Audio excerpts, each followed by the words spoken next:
Hello everyone. Hi everyone. Hello Siva, how are you?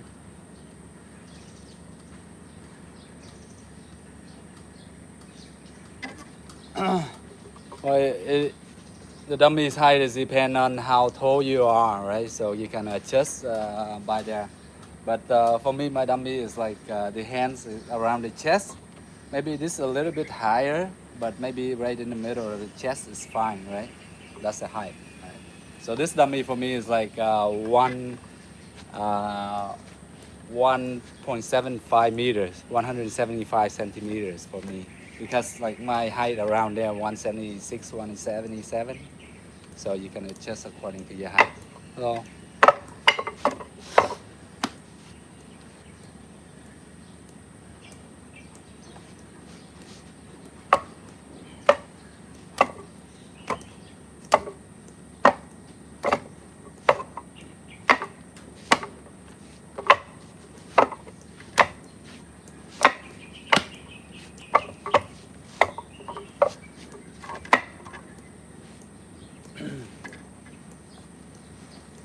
Good morning, Yufa. Good morning, everyone. It's been a while. Ever since I got back from the US, I got a flu like for 7, 8 days. I was like coughing and running nose and everything. That was one of bad experience for me. So, but now I'm getting back. It's getting much better now. Still a little bit, maybe 10% left.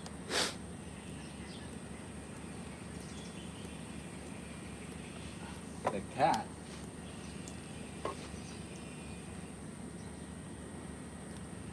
Hello, chào tất cả mọi người nhé. I see.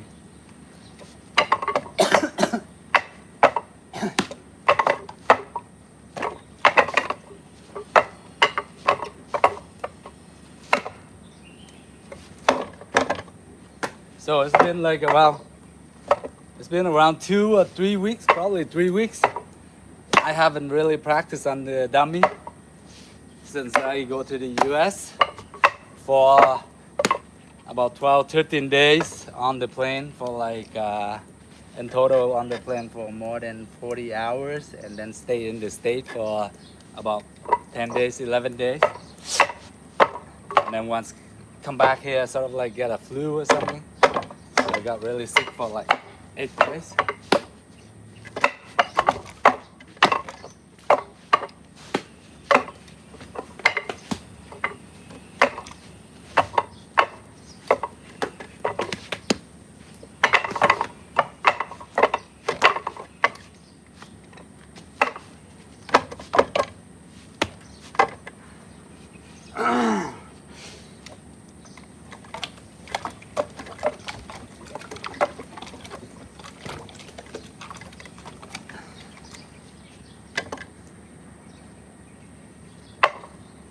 This one move, I just sort of like remind myself, sometimes I practice like this, kick this way, right?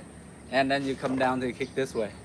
So you kick this way, boom, boom, like so, okay?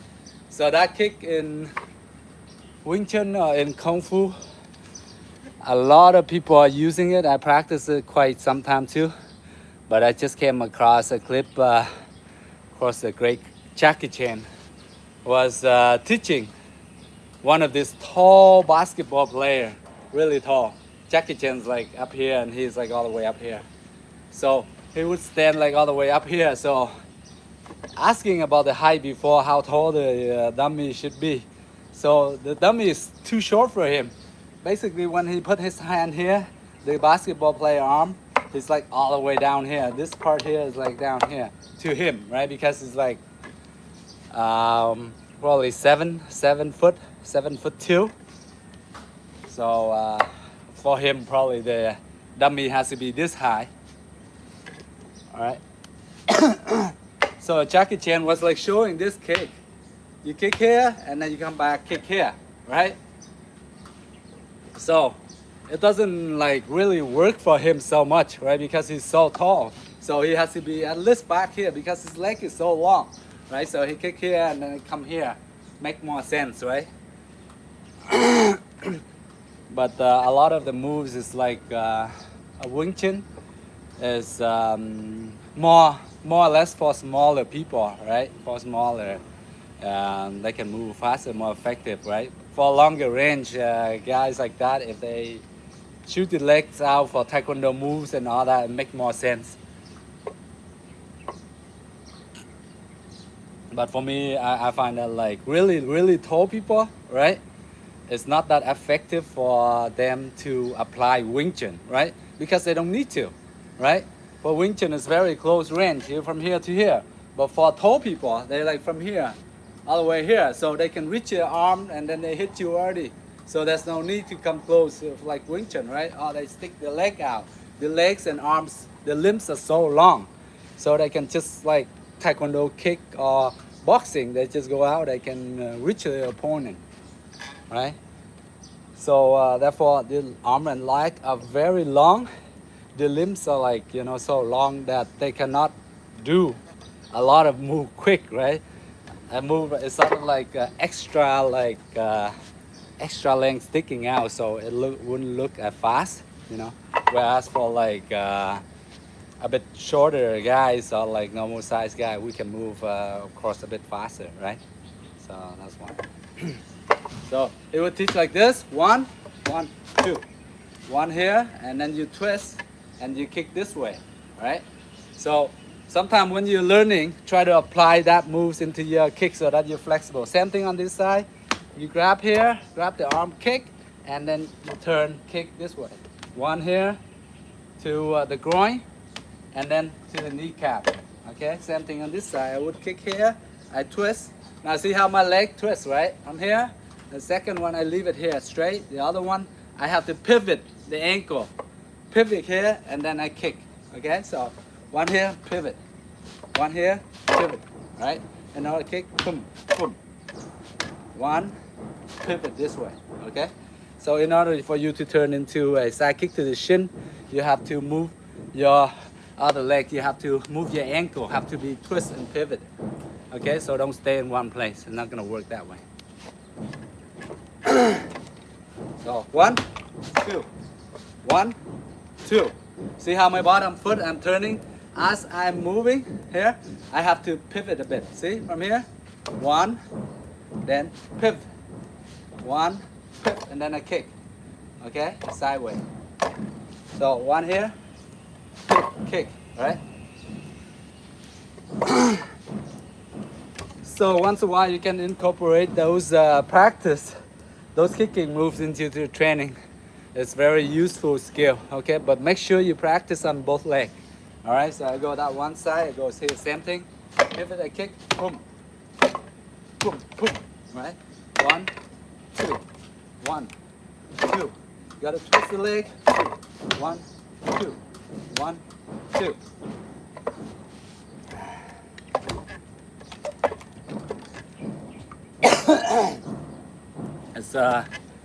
It's pretty amazing how like legendary martial artists or action movies actor, they are so good. Like Jackie Chan, right? He's in his 71, but he do a movie scene where he fight scene against like young, like 20 something, and he have to react and moves pretty fast. I'm pretty sure he got tired, and he's like, you know, 71, right?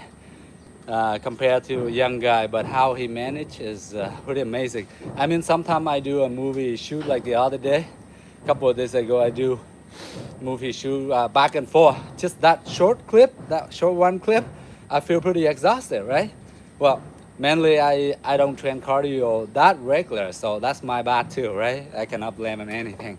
But still, I'm in my mid 40s and Jackie Chan 71, and he's hoping to do pretty amazing stuff, even though he's in his 70. So wow, you gotta look up to him, of course. All right, let's practice, guys. So it's been a while. We haven't been training with the dummy.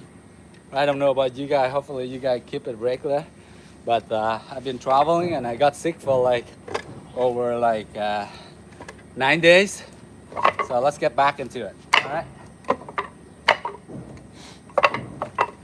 So I would go back to my basics, right? Just bow to the wooden dummy. Just somehow pay a little respect to the dummy or your partner you're training. So I go from here down, open 2. 1, 2. Okay. Knees slightly bend like this, and now from here you're gonna do the move. Okay. So first one, I'm gonna hit up like this. Okay. Second one, both of my arms crossed down. Third one, open. Okay. Fourth one, hit to the face. Fifth one, pull. Right. Remember this part, right? I just did the movie clip. If some of you follow my page, my channel, you see this one move here, hit to the chin, okay? Hit the person to the chin, and then from there I pull, right?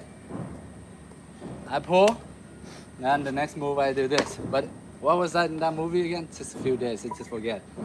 I pull here, and then from there I go into the elbow straight. So that's the exact move in the short video clips, right? So pretty much you can see the example from here, right? Whereas here you're just gonna hit here. But in the clip I go like this and I turn this way, okay? Now that clip I got it from, of course, Ip Man, right? Ip Man 2, when he's fighting against a new student challenging him. See how good he is, you know. Usually back in the day, you say, oh, this guy's cool, and I'm gonna check it out, you know.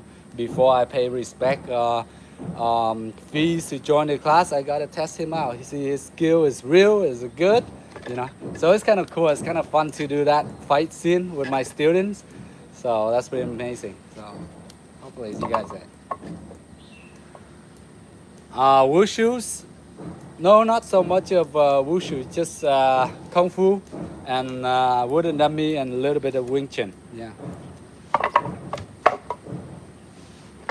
So let's go. 1, 2, 3, 4, 5, 6. Okay, so the movement is 1, lift your palms up, blocking the arm of the dummy. 2, pressing down. 3, open, both of your arm open, blocking with your forearm. 4, you're hitting to the chin or the neck with your palms straight, both of your palms. 5, from there you grab the arm of the dummy, pull towards you, and then 6, you push right into the rib cage with your palm. Rib cage or liver shut, you can say liver or rib right here. Okay, so 1, 2, 3, 4, 5, 6. Okay, once again, 1, 2, 3, 4, 5, 6. So it's been a while. Let me review with you, break it down of this movement, right? So that you get an idea of what are these moves for? Why the hell we're practicing this, right?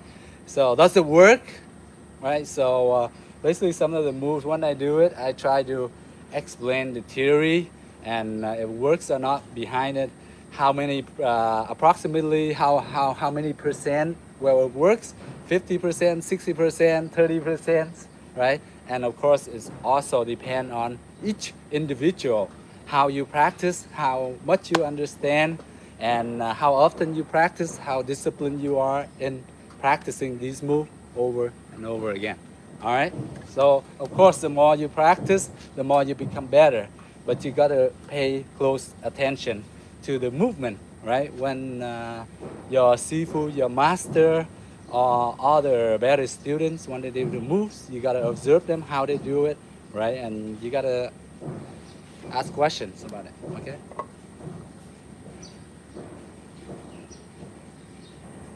Elbow striking techniques are more important than people think. Yes, of course, elbow strike is very important.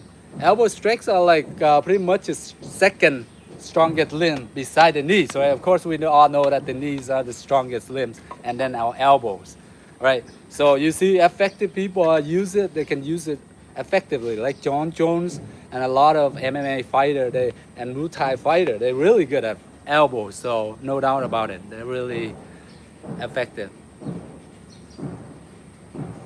Mantis Kung Fu. I seen it, I love it, but I haven't tried the praying Mantis Kung Fu yet. Those moves. Okay, let's break it down. So this move right here. So it's sort of like in theory, somebody grabbing you, you know, in the beginning, they just grab you, sort of like starting a fight or something. They grab like this, right? They grab like not too pressure or whatever, but that's the beginning. They start, they shove you and grab like this. So basically the arm is almost like straight. So what you do is this move here is hit right here.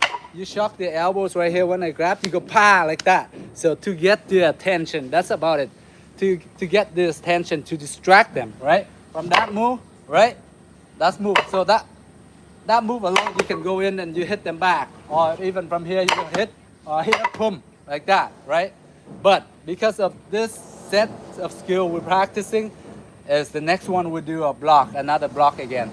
So for instance, this part, from here, 1, 2. The next one is somebody, if they're kneeing you, they grab you and they knee like this, right? So you're using this pressing block, right? Now, pressing block like this, right? It's not gonna work. The truth is, it's not gonna work if you're just standing here and you block like this, right? First of all, you don't have enough power to block the person's knee just by doing like this, right? Of course, when they kneeing you, they knee with full force, right? So if you put your hand here and you just block like this, it's not gonna work. Your arm will break or you jam your finger, right? A lot of that happen. So in reality, is you're gonna block, you go down, you block like this, right? But basically the same movement, right? But the hand placement is a bit different. You go like this with your arm, right? So you block it like this, okay? After you block like this, you can find, if in situation where you can find opening, you can go right into with the elbow strike. See, I go here, boom, boom, right? Or I hear the guy grab my neck or my head. You go 1, 2. As soon as the third one or the second one, I see an opening. See, as soon as he grab you like this, you see opening right here, right? The groin. So here, when you see the opening, you block, but you pay attention, you observe. You see if the opening, you got your block here, and here if an opening, you can go right in to the groin, right? Just one shot to the groin if you can manage, right? With your elbow strike, then that's it. The fight gonna be most likely over. So that is like the theory when we're practicing, okay? So when we practice with dummy, wooden dummy like this, right? Okay, this. But in reality, you gotta go down because the person grabbing you down or they just knee you like this. You have to go lower and block like this with your whole arm, right? Not like this. Like this, you're in trouble, okay? This is for the sake of practicing with the wooden dummy. All right, so the next move is, again, remember the first one, they grab you, and then this second move, this third move here, you open. So after you block here, you open, right? Right? Now, why would we practicing this for, right? In the real fight, would it work if the person grab you and the person so strong? You cannot open your arm, right? Like this, right? And both of the hands are busy. So sometimes there's no point of there's no point of you like trying to block like this for, right? Sometimes you're being nice, okay? Please let go, please let go. Just get the arm out like normal people are. Just get the arm out like this, right? Same type of movement. You just go like this. But the person is too strong, right? The person is too strong, right? This is not gonna work. The person like, they wanna bully you, they're much stronger than you. This is not gonna work, right? If it doesn't work, what happened? I can just go right straight in and poke the eye. Here, it's just sort of like another distraction or something and then go right in, okay? Doesn't work, you just go slip right in, all right? So that's the movement, yeah? Here, here, you don't try to go all day like this, not gonna work. So you here, doesn't work, fine. Then I just slip in here. Now you slip in here, you got your thumbs here, right? Now I don't care how strong the person is, they cannot flex the eyes. So this here, you can go to gouging the eyes, the eyeball, right? Here, you stretch to the chin, right bottom of the chin. Once you got the chin here, so your thumb's coming out here, then you got the eyes, right? So you squeeze the eyes, right? Now that one theory I always mention with you guys is when you guys playing games on your phone, on your Nintendo Switch, on your PS5, PlayStation 4, 5, 3, 2, 1, whatever, you always use your thumbs, right? So you condition your thumbs enough so it will, if you're playing games, you're very strong with your thumbs. May as well use it, right? Boom, right here. So you got the eyes, then that's it, right? You guys can see. So don't worry about it too much because it's just a set of practice, the flow, right? Whereas 1, 2, 3, 4, 5, 6, it's just a flow so that your arms are getting used to the movement so that you can just move more flow, right? 1, 2, 3, 4, 5, 6. 1, 2, 3, 4, 5, 6, right? Just to get just the motion of your hand move more fluidity, right? When you come to break it down to theory, whether it's useful or not, you have to break it down. You think about it, right? All right, not just only okay. Your teacher tell you to do this, and he said this movement is for this, right? But what if it doesn't work, right? If it doesn't work, then you have to switch, right? Because it's not gonna work, right? Like I mentioned about earlier, like if I'm a person like 10 or 20 kilos over me, I'm gonna not gonna use the technique. I just go once like this, doesn't work, I slipped in. Okay? I slip in right in the face or the eyes, right? Okay? Now this next movement here, I got the eyes right here, I can pull the arm. Now you see, when we're practicing, we just pull here for the movement. But in reality, you have to step back. In reality, you from here, step back and go lower to your stance, and then you pull, right? You use your whole body to pull the person. Not just only your arms like this. Who's stronger gonna win, right? Of course, the opponent will be stronger. You're weaker, right? Because he's picking on you, so most likely you're gonna be like be the person being bullied. You're gonna be weaker than the person that is bullying you. So therefore, you have to step all the way back. Okay? Now, once you step all the way back, whether you can go here, boom, go right in, right here, right in the ribs. Some of you have strong fingers. You can go the claw to the ribs. Of course, you gotta do strengthen your fingers a lot. Otherwise, you can just go the palm to the ribs. Very hard from here. Want to go, boom. Okay, that's the theory. So remember, practicing standing up like this is just for the flow, the sake of flow movement with the wooden dummy. But in reality, of course, we have to change it, right? Right? And those moves doesn't work for you, please don't use it. Just practice for the sake of the flow. But in the reality, it's not gonna work, then don't use it, all right? Okay, let's practice. 1, 2, 3, 4, 5, 6. Facing you. 1, 2, 3, 4, 5, and 6. Okay? 1, 2, 3, 4, 5, 6. All right.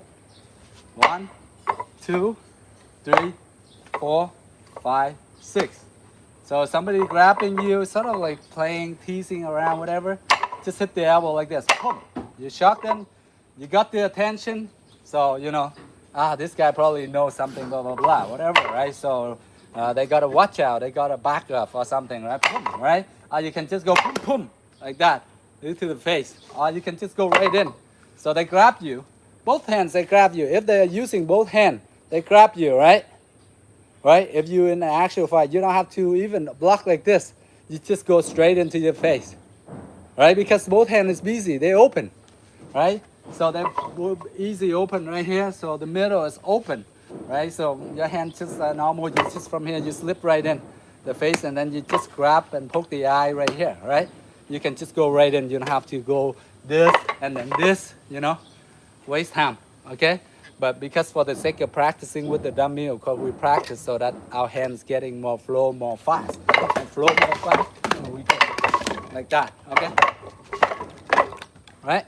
I'm gonna go right in. Okay. So chuck the elbow. Then after that, imagine the person kneeing at you. Of course, you're gonna block this way, right? With the dummy when you're training the flow. But in reality, you're gonna train with your partner. You block like this, let your partner knee you. Then they're gonna grab your head, they need you. They grab your head, they need you, right? Like you see in real fighting or in MMA. They're gonna grab the head and they need you, right? So therefore, you have to practice with your partner, going down with your partner and block both arms like this, right? Cover yourself, stop the knees from coming up, right? So you push right into this part right here. Now, here. Now, even better if sometimes you can put your elbow right into the inner part of this thigh. So this hurt like hell, right? In between there's two bones right here, right? So if you can put your elbow, the pointy of your elbow right into this part right here, it's gonna hurt. It's gonna stop them. It's gonna reduce the strength from kneeing you. So you can either blocking like this, go down like this, or you can turn. The first one, maybe second one, you can turn that way, right? As soon as you see opening, then you can go right into the groin, right? So here, elbow, right? Here, knee, here. But always have this hand to cover you, okay? Here, both hands down, one arm up like this. The other one here, right? You can turn into an elbow to stop the knees. So you hit right above the knees from anywhere from this part and here. Anywhere here is fine above the knees. Go right in, right? Elbows down. Now, the pointy part of the elbows against the thighs, they're gonna hurt the thighs. So they're gonna like slow down or they're gonna stop because they hurt. All right, and next movement. Coming up, block. See, just a motion block and then slip in. Block, slip in. So you can combine the two. This one, block, 1, 2. Can slip right in. Right?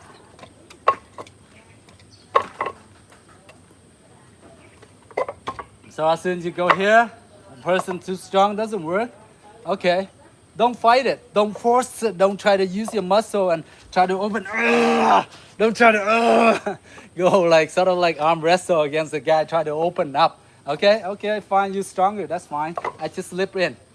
Okay, I just relax and slip my hands in, and then from there, I can use my fingers and play around with your nose, the eyeballs. Whatever you can pick, even pick the nose, the ears, whatever, right? Because it's a self-defense, right? Self-defense is no rule, right? Self-defense means that you have to survive because you're in trouble. They try picking on you or they try to like beat you up really badly or something like that. Of course, you have to defend yourself and you have to stay survive. So, yeah, boom, boom, like that, quick, okay? So one hit, boom, squid here and play around, okay? Play around in the face. See these fingers? Go boom, boom, and boom. Okay? Now, for this motion, you can also interchange. As soon as you put here, you can either do this, or I can interchange into boom, the knees. Get the knees back, right? So either knees, you give them the knee back to the face, okay? Because when you're pulling down, boom, like this, up balance. So they're gonna go fall towards you like this. So as they fall towards you like this, you can stick your knees down. Stick your knees out and then the face gonna collapse to your knees. All right? Or if you don't want to hurt so bad, of course, you're gonna change into the chest or the stomach, right? Just want to show them, give them some mercy lesson or something. Boom, you go right into the stomach or the chest. If you want, if they really hurt you badly, then you have to go to the groin, the knee to the groin or to the face. So as you can. So from here, boom, right? Okay, boom. One doesn't work, then the second one, then the third one you can just throw a kick. Okay, third one, this kick. What's this kick for? Boom, to push them out of you. So to keep them boom far away from you, right? That's one video I show a push kick in the video that show to keep the person away. I wonder if you guys seen it already. I'm not sure. It's been maybe like a couple of weeks. I'm not sure if I uploaded for you guys yet, but I check it out, and if I haven't uploaded, I will upload for you guys. Okay. All right. So one, you can go practice 4.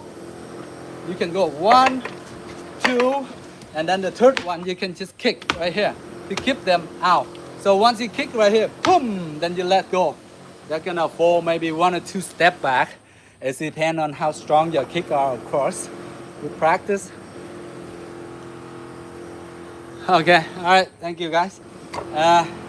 All right, so other alternative, you pull and you hit to the ribs, right here, sharp. Now, as we're going into the techniques, I want to mention that acceleration, relax, and acceleration is the key. Okay, you want to keep your body always relaxed. You don't want to tighten any muscle once you move. As you move, you shift, you move, right? Only when you about to hitting or blocking the target, then you flex up, you tense up every muscle, only that specific moment. Otherwise, you just have relaxed and you can move more smoothly, right? Whereas if you want to move, you want to lift your punch, you go, ah! That will stopping you from moving fast and will stop your strength. You will reduce your strength because you already used your strength right here. You're already flexing from here to here. By the time you're here, you're running out of gas, right? So just relax, and then once you hit, pa! Once you hit here, relax, boom, right? Relax, and just pa! And then at the last, pa! Right? And move, and relax.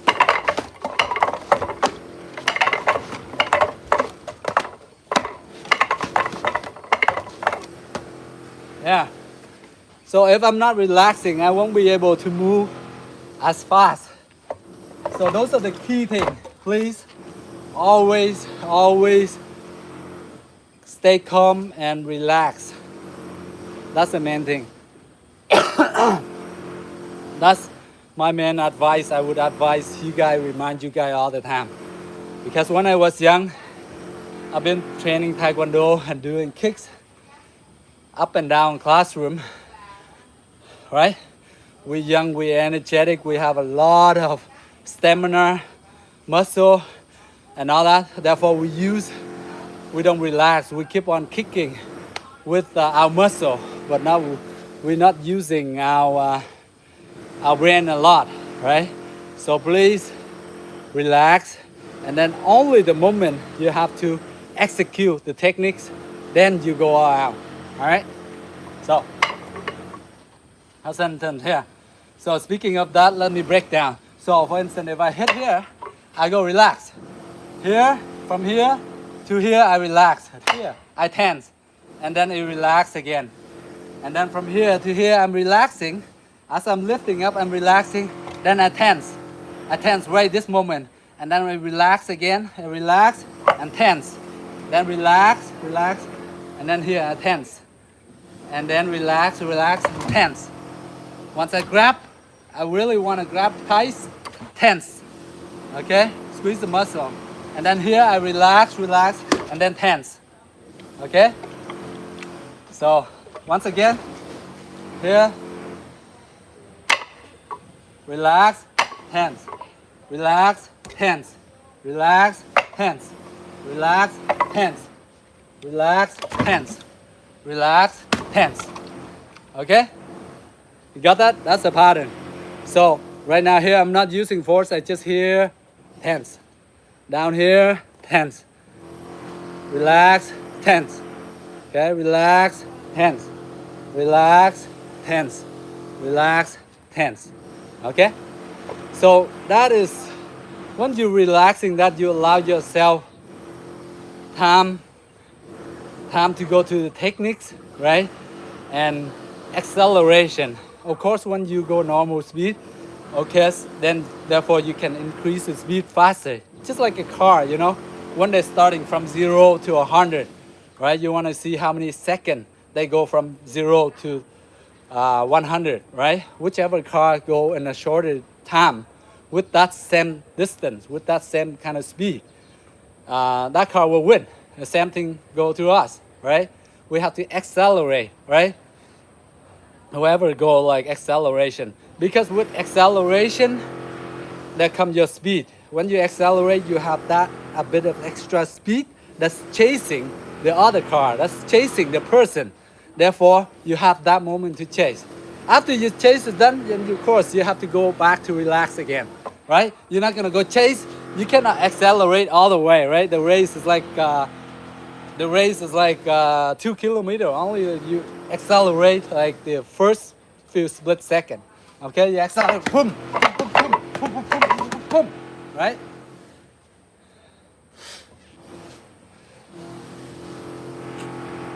So same thing when you guys practicing with the punching techniques. You go here, punch, straight punch. You go here, right? Relax, and then punch. Relax, and then tense at the end. Then come back, relax again. Tense, tense. You see all boxer or MMA fighter, everybody they do that. They relax, and then only tense at the last moment. That's why you see the punch, the kicks, everything is so fast and dynamic. That's the theory I want you guys to understand. And this talking is sometimes it's easy, and you of course I know you all understand that, but you gotta practice along with it. As you practice over time, you will understand. You know, so just at the beginning, just practice slowly and relax your body. Don't try to put a lot of force into it. Okay, you just relax here. I punch, same thing. I punch, I just go here. I relax. You see how I increase the speed a little bit here? I punch, I increase. From here to here, I slow. Here I go fast. Here to here, I go slow this time. And as you see here, you see my fist, it's not really clenching. And then when at the end, I squeeze it at the end. And then I relax again, right? So, boom, boom, boom, boom. And that's how I get my techniques to be a bit faster, a little bit stronger, a little bit more dynamic, right? Now that's the only difference. Even though you practice the basic techniques, same thing. But if you do that enough time, your basic techniques will become really amazing, right? Really super fast and strong and dynamic. That's the difference between like the people that have been practicing whichever discipline for a long time compared to the one just practice for a few months or 1 or 2 years. That's a major difference. So if you can get that theory in your head, and every time you practice, you think about it. Oh, okay, I gotta remember this guy say, okay, you know what? You gotta like accelerate. You gotta relax your whole body when you execute the techniques. When you move, right? If I'm so tense. If, for instance, the person hit me, I'm so tense, I get stuck in my feet because I'm flexing here. My grip is trying to grip the floor. No, you relax and then you move. You move fast. And then once you stop, then you can tense. Stop, relax, and then move. Relax and then move. Okay? In order for you to move, you have to relax. Your muscle have to be relaxed when you move. If you tense, you're going to move very slow. Same thing.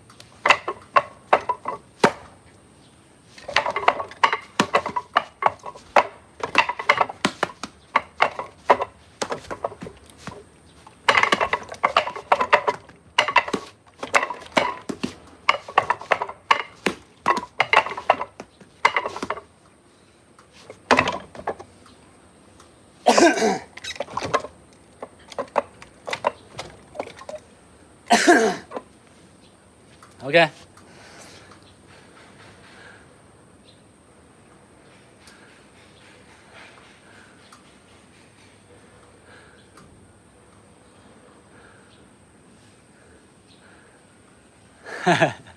Yeah, the main thing is, yeah,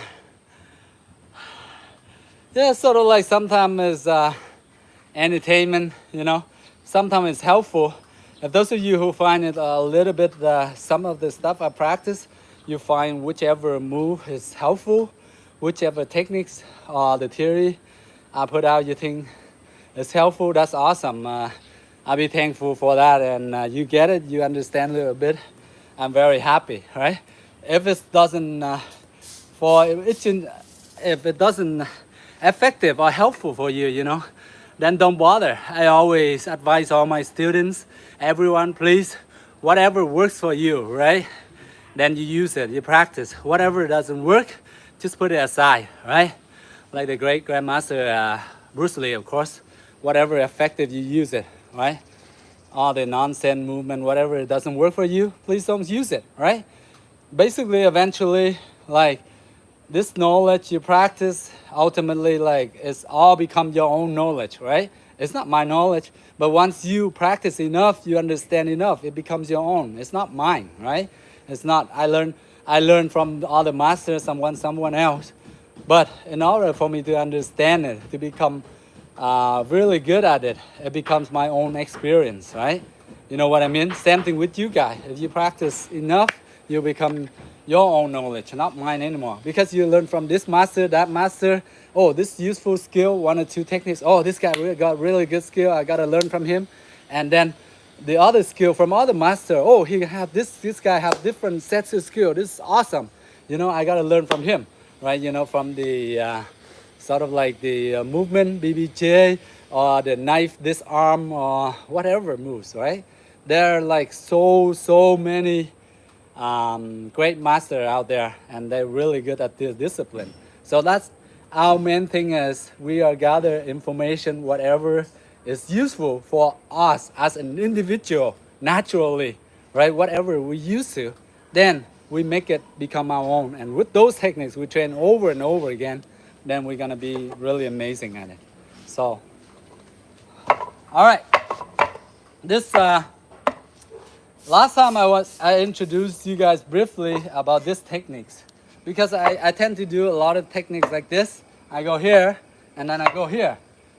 So as you see in my Wing Chun dummy, I just go here, boom, and then I go here, right? And then I go here, and then I go here. So a lot of movement come into that. So I would like to share with you guys that movement here I usually practice. You go here, you block here, boom. You turn your body just like a traditional reverse forearm strike in Taekwondo or in karate, same thing. I just here, I twist my body from here, right? I go here, standing facing the dummy. I twist my hips and I block at the same time. So that's the move, okay? Boom, okay? As you see, coming closer and twisting here, boom. Okay, that one move, boom. Why right now I'm square? Why do I twist it? I twist it so in case the person punching, I can slip over and the punch go right through me. I try to evade the punch, right? So that's why I move. And the other thing why I shift my body over this way so that I have my hips, I have more power into my block, all right? Makes sense? So those are the two things. The first thing is you slip so you get out of the way. First thing is in self-defense is get out, don't get hit. Get out of the way of the person punch or attack, and then don't get hit. Okay, so you get out, you don't get hit. Not blocking. Blocking is just the extra bit to see, to feel the person where they are so that you can react to the next movement or you can counter, right? So as soon as I block, oh, okay, I see the arm there. So at the end of the arm, it's gonna be the face, right? At the end of my arm right here. Weak spot, armpit, weak spot, neck, the face. So those areas, as soon as you feel the arm, you touch your arm, the block here, boom. Then you can go right in, you can go right back in. So that's why I practice techniques, you can go down here. Okay, here. So that is one movement. Then the next one, right? as soon here, then I make circular motion, I come down. I block here. So block here, here. So when I here, I twist back. So as soon as I block here, I twist my leg back. Here, here, here, twist. My whole body twist back. See, that's the footwork here. Turn over, and then twist back. Another block, okay? 1, 2. 1, 2. Okay, so close up here. 1. See how, so as soon as you see me shift to the side, which means both of my foot are pivoting to like about approximately like 30 to 45 degree angle here. And then I come back down here, this down here I block low, and this one I come reverse back. Okay, so as soon as move this side, then you know that my stance it. I pivot both of my foot facing 30 to 45 degree the other way. Okay, so let's go like this. 1, 2, 1, 2, 1, 2, 1, 2, 1, 2. Now you see that circular motion, right? So I find that training with wooden dummy, this circular motion helping me like deflecting some of the block when especially the straight punch come, right? You can deflect it, a lot of them, okay? So you go boom, boom, boom, boom. So go here. See how I block? I shifted both of my foot to 30 to 45 degree angle to my left, and then I come back, I shift it the other way.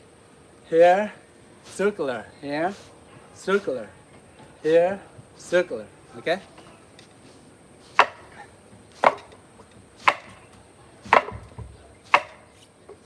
Okay, so let's train that. Let's do 20, show it, and then we switch to the other side. Okay? 1, 2. Now, when you are hitting against this one, as soon as you hear, now you see how I sort of like twist, right? See how I go here? I twist. Now the reason I twist it like that is that I want it to deflect the punch, go out of the way. Now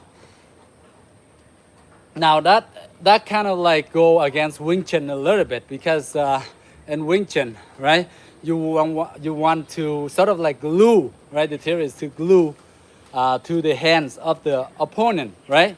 So that you can grab and attack again, right? But for this purpose of exercise, I want to deflect, right? I want to deflect out so that I can attack the person back. So one here, I go here, then come back again, then I block here, okay?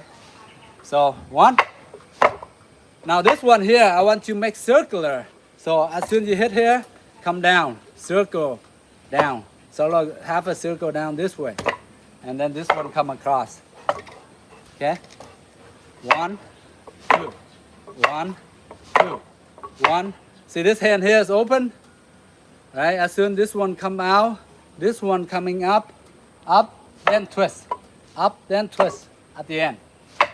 Up, twist, up, twist, up, twist. Now remember, you twist your foot. Very important footwork. Boom, twist, boom, twist, boom, twist. Okay? That's why you feel more power. If you don't twist the foot, then you don't have your hips into it, then you're gonna see that your block power is gonna be half as strong.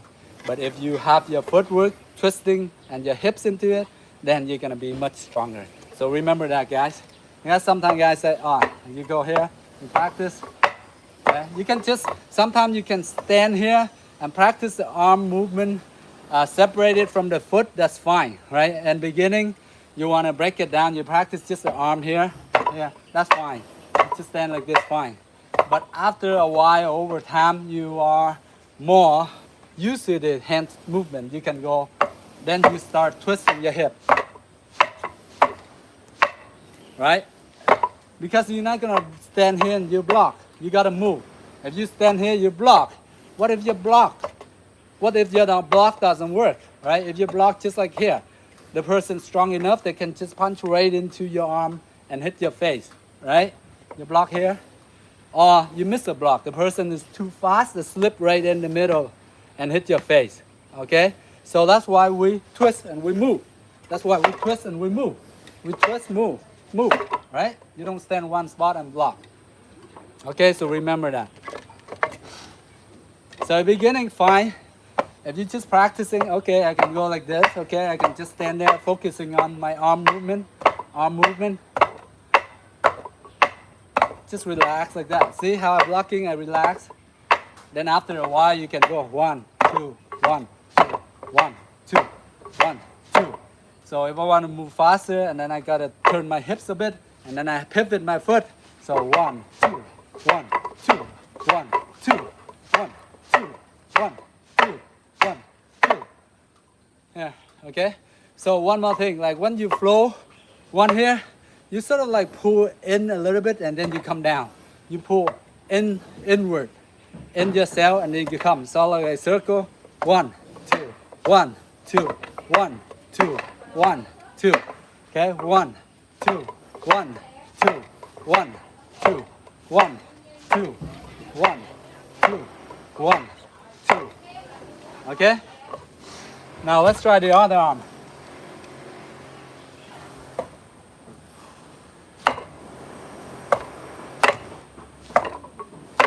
Now it's a bit awkward on the left one. Of course, nobody is used to the left side. So, but we have to work on both sides, okay guys? Mostly we are like right side 60% better, 60%. The left side only 40%, now 45%. So therefore you gotta practice both, okay? Try to balance it too, but it's very hard to balance it too. Cross, 1, 2, 1, 2. So left arm, block come out, and then block down, and twist back the other way. Left, then right, okay? So now left arm first, 1, 2, 1, 2, 1, 2, 1, 2, 1, 2, 1, 2. So sort of like if I keep on flowing motion, you see my arms always circular movement. So if you were to non-stop in between for the block, your arms just basically go like this, like this. That's about it. The only difference is like I break it down, right? I stop right here, and then I stop right here. I stop right here, and then I stop right here. But in the end, it's like circular motion like this, right? Make sense? You know, wax on, wax off. You guys seen the karate kick? Well, back then, but I don't know about the new karate kick with Jackie Chan, the new one. This year, I haven't seen it, but heard it's pretty cool. But just like karate kick moves, wax on, wax off, wax on, wax off. You know, same theory. So go like this, circular motion. Whereas here, we breaking down and then circle, break down, circle, stop, circle, stop. This one, the flow is like this. So if I were to go flow, 1, like that. See, you know what I mean? You see circular motion?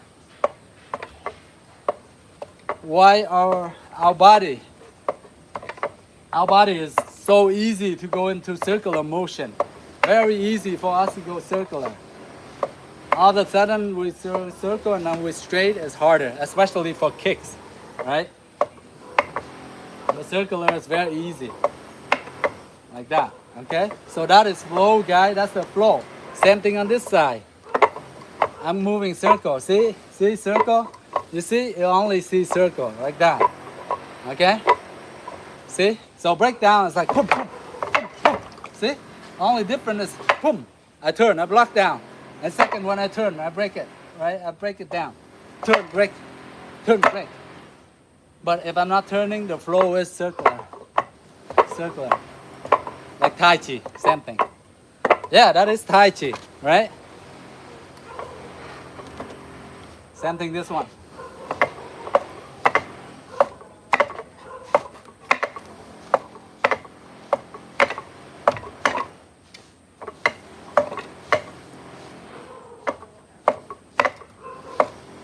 So remember, 1, come down, okay, then come back up, 1, cut across. As soon as you cut across, drop down, here, the other end coming in, and then coming down.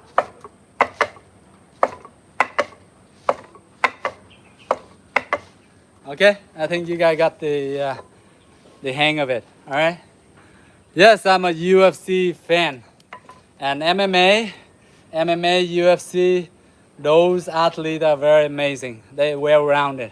Doesn't matter what moves you throw at them, whether it's ground fighting or punch or any kind of movement, they can pretty much cooperate and counter with everything. They're really good, right? For me, okay, I may be good at like my hands moving fast or whatever, right?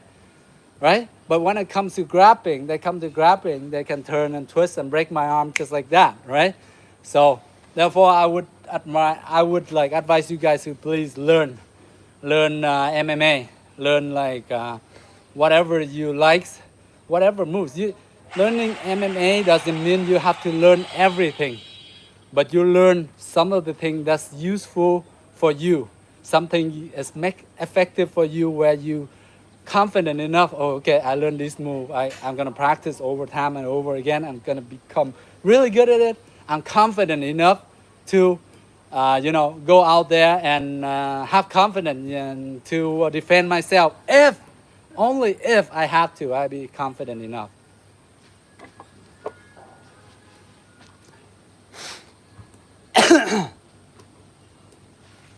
All right.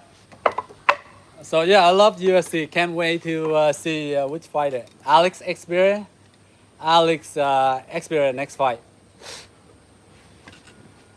I love when he's fighting because his punch and his kicks are so dynamic, and he make it so easy, right? Even when he kick, he do sort of like a roundhouse kick to the face or something like that, or to the leg, right? And when he's kicking, his leg is not even turning. See, a lot of us, we kick, we have to wind. We have to wind with our hip. We go from here, go all the way. But whereas him, he's kicking. His hips still stay there, but boom, he still hits you. But very powerful. That's why that's what I love about him. He can execute the kick without the opponent knowing that he's about to kick. So by the time the person knows, it's already too late. So that's why he's really expert at it, right? And his punch, of course, are very dynamic. Yeah, top-notch fighter, right? Even though last time he lost against Ankalev or something like that. Ankalev, he's gonna fight Ankalev again, something in October, I believe. But hopefully it's gonna be a good fight, a great fight. I'm pretty sure it's gonna be great, of course. Yes, a rematch coming up. Yes, definitely. I'm looking forward to see that fight.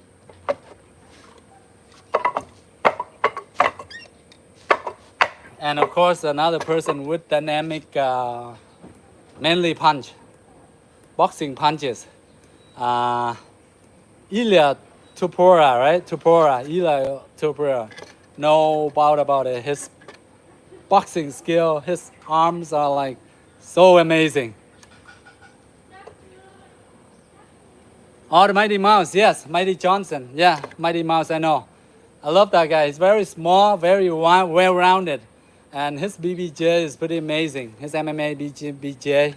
He leave UFC as a legend. And, he just retired recently, like probably 1 year. Within 1 year or more than 1 year. And those are the people we gotta really appreciate and learn from them, right? The way they movement, how much work they put into the training and everything. If we can just like maybe learn 20%, like 20% of their skills, only 20%, and we practice like about 20% of what they practice, we will be pretty well off, like in terms of being confident in defending ourselves. Yes.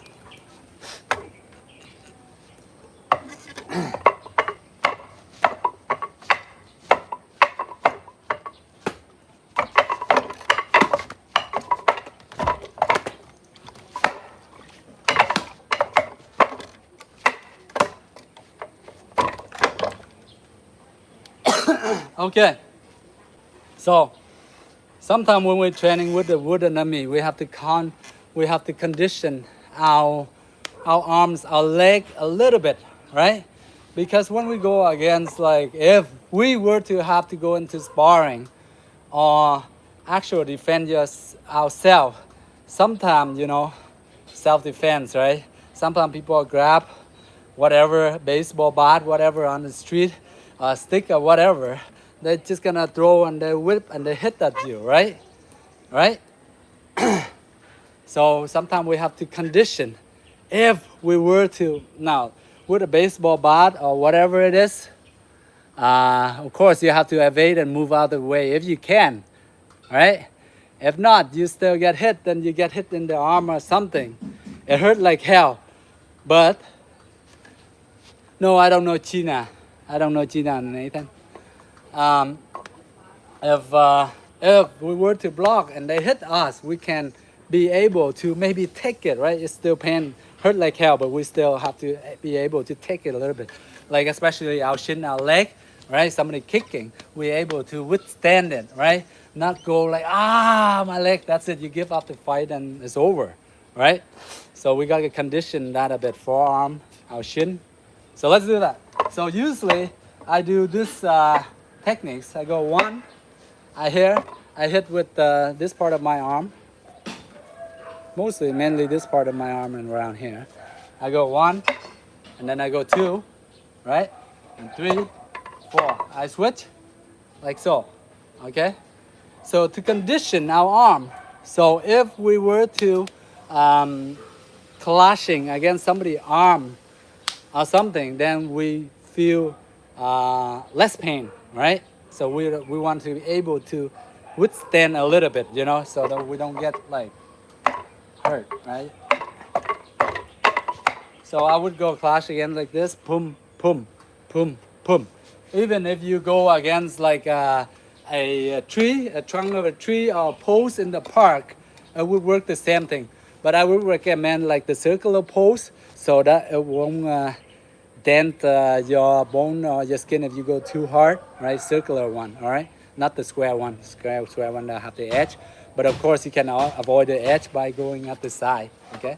So let's do that. I go here, 1, come up 2, 3, 4, or even in a class with a partner, you can practicing on your own time with your partners. 1, 2, 3.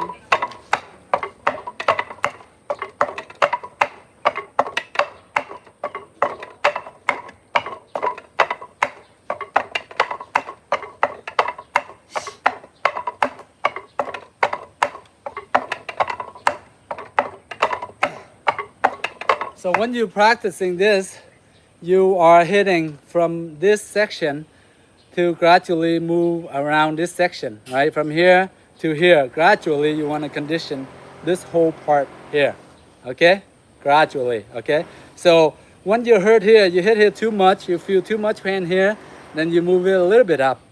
Then here hurt, move a bit back up, and you isolate up and down in your forearm. Don't hit on one spot all the time because you're gonna hit it hard so much, you're gonna give up so easily because it's gonna hurt like hell, all right? So I alternate it, right? Shift it.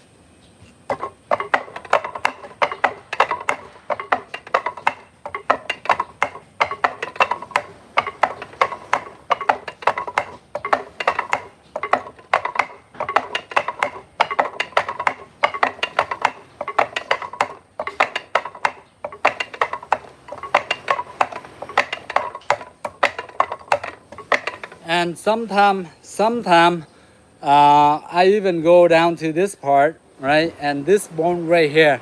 Now, I wouldn't recommend it too much if you are new, just practicing this.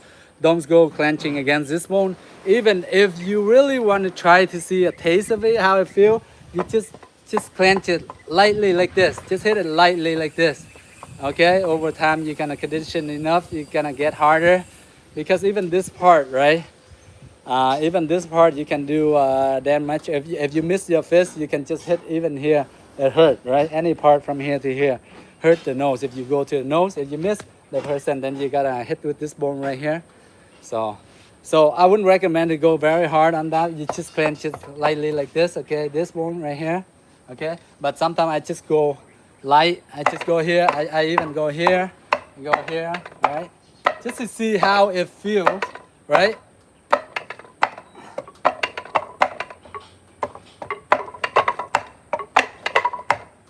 So sometimes I hook like this. See, a lot of time when we're blocking wrist here, we lock our wrist into the opponent so that we can from here and we can turn and we grab. So this part, sometimes you're blocking, you practice this part, put this into the edge of your hands and your forearm, this part right here. See, sometimes I condition this.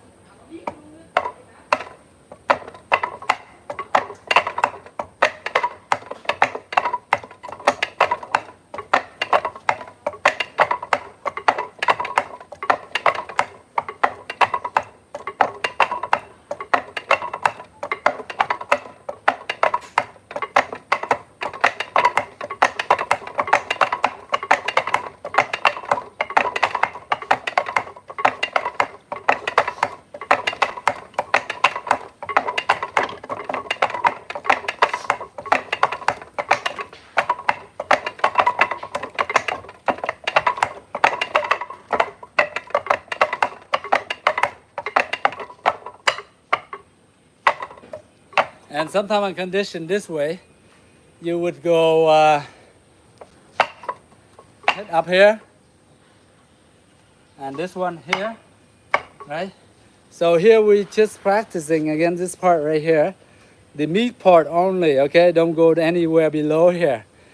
If you accidentally hit anywhere below here, in like 1 or 2 hours, you're gonna get a bruise, right? If you hit hard enough, you're gonna get a bruise. So careful, just only hit from here to here. But if you want to condition this one, then of course you're gonna go light against like this. Light, okay? Light. Yeah? But try to go here, okay? Don't try to go directly into this bone elbow. It's gonna hurt like hell, okay?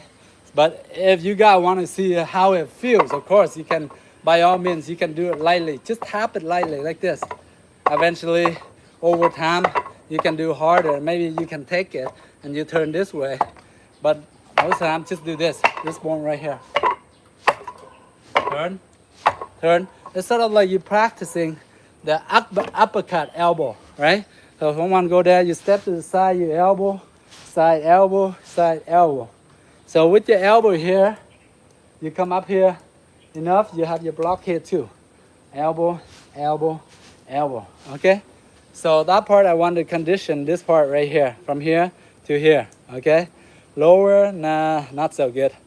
I wouldn't condition this much. Unless you really have a really specific goal, you want to break bricks with your elbows or iron or whatever your elbow, by all means you can do those practice. You can focus on your elbow more, all right?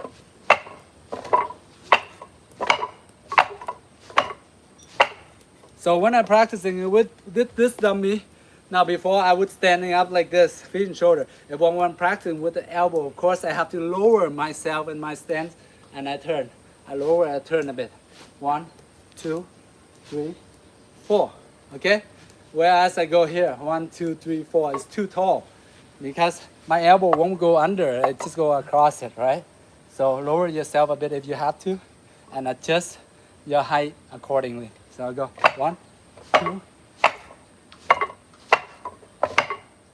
See, when I hit too hard right here, you can feel the bone right here clenching together. Then when you feel that hurt, it hurts a bit. It hurts quite a bit, and then you have to sort of like go to the meat part, okay? Don't go crazy. Because trust me, by tomorrow you don't want to touch that spot again.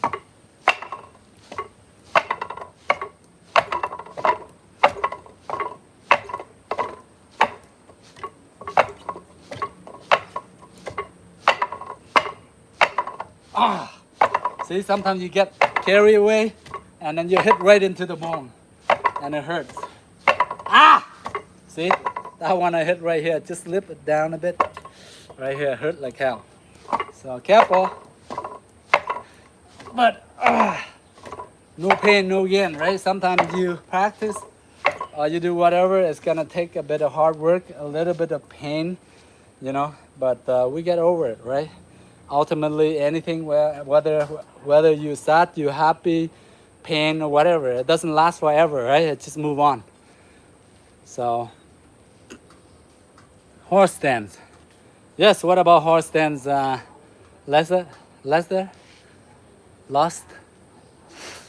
I haven't practiced that so much, horse stance, but younger, back in the days, we practiced quite a bit. But horse stance very good for your quads and quad, and your hamstring, yeah.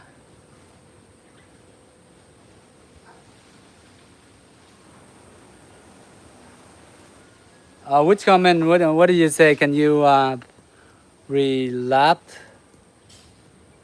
Relapse. Let's try to look it back. That's quite a few, and I'm like showing and.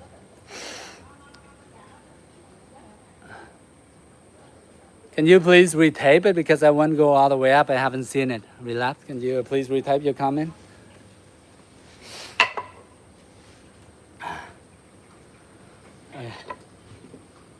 Okay, I'll take one quick drink. I'll be right back. Okay, guys?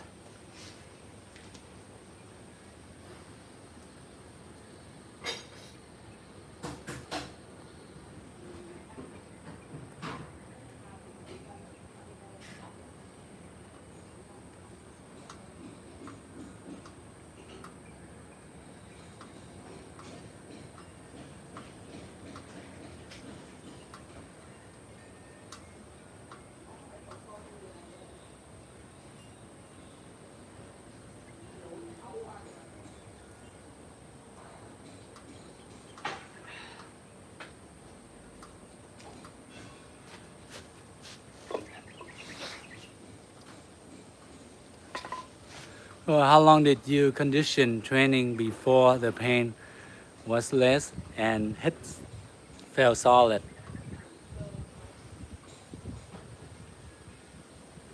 Well, usually it would take, I would say, it depends, like you said, it depends on each individual.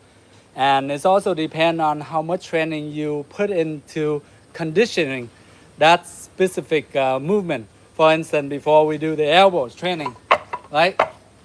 If I do like that, each side I would do like 50 times each side, for instance, 3 times a week, right? And I would put like maybe about the first 2 weeks, I still see pain, right? Really painful. But after the third, the 4 week, then it's gonna get like gradually the pain gonna come like less and less.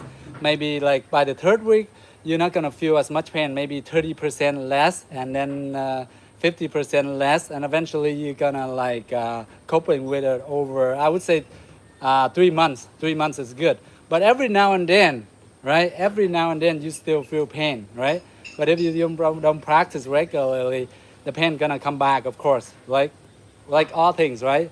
Flexibility, same things. Flexibility, strength training, everything. Whatever you do, you have to do on a regular basis. But I would say like 3 months down the road, you will be coping with the pain, and you'll be able to handle the pain much better than the first month. Yeah, of course. That's why we said whether it's whatever you do, you perform. If you are a doctor, you're a nurse, or you're a mathematician, or whatever. If you don't practice your craft, right, you're gonna like forget things. You're gonna like your skill gonna become like more rusty if we don't practice regularly, right? Same thing if you see in a lot of MMA, you see fighter, right? You see once they on top, right? Once they're on top, they party too much, they do this, blah, blah, blah. Of course, this skill gonna come down, right? And they won't be able to perform at a level that they used to be before. And of course, a lot of factors are affecting, right? Age and everything, right? If you see like Conor McGregor, for example, right? It's really amazing. I mean, in his up to his 32, right? It's so amazing, you know. Once after you got everything, you know, what's the point of like, you know, go and crushing your body and taking risks and a lot of things. So for the last 3 or 4 years, he hasn't been active, right? Not active, right? And the last 3, 4 fight, right? He's been losing, right? 3 or 4 fights in a row because he hasn't been that active and sharpening his skills, right? Because he's like on top and he has all the money in the world, right? So he doesn't think, oh, he doesn't need to do this, work so hard, whatever, right? So that's happened to best of us, happened to all of us, same thing. As soon as we plateau, we think we're so good, whatever, we on top, blah, blah, blah, we have everything we want, then we just stop. Same thing happened to me, right? I used to train so much and everything before, like back in the last, I stopped training like that regularly, like for the past like 7, 8 years. I haven't been that active in training. I just, getting slowly back and back, right? But compared to myself from 10 years ago, of course not, right? I'm in my 30s, I'm young, I'm strong, I'm in my prime, right? 20 something, 30, same thing go for all of us, right? So right now it's not as good. My skill and everything, I won't be as strong, I won't be as quick, won't be as dynamic. Right? Same thing happened to all of us. That's why we got a training. We train to the regular basis. It's sort of like become a natural instant. Like every day, like we wake up, right? We wash our face, we brush our teeth, we breathe, right? Eventually, some expert, they're training so easy, and every movement so easy. It become like part of them. Just like simple as walking or running or brushing their teeth or washing their face. Those why they become expert at that, because like those people they're training so much over and over again at that level. Of course, they can become really good. Now you can say that, okay, I'm gonna train this skill for like 3 months. 3 months, 6 months, and I become really good, right? I can do everything. But then you stop your training. You think that you're good after 6 months, you got this skill, but you don't practice it you don't practice your skill on a regular basis. Maybe you keep it half an hour, 3, 4 times a week. You don't keep it up. Of course, your skill gonna become deteriorate, right? You're not gonna looking something more to train harder, to look for better movement and everything, because you can go down. Other people they're training hard, they're working hard, they're gonna become better. They can become better, no, right? So basically, we have to look at our own techniques to improve ourselves, right? But I mean, then how much can us improve? Like at my age right now, I cannot really improve much. I just try to maintain it, right? But for some of the younger, they can in their prime, they can always improve, become better version of themselves. Once they hit like about 40, right? 40, mid 40, and that's it, right? You can learn more, like your brain can learn a lot more. Your skill, mentality, skill, and everything, right? Meditation, whatnot, But speaking of that, it's a whole different thing. But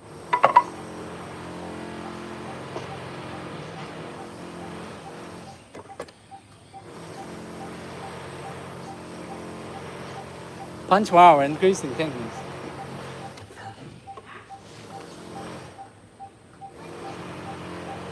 Oh, no problem.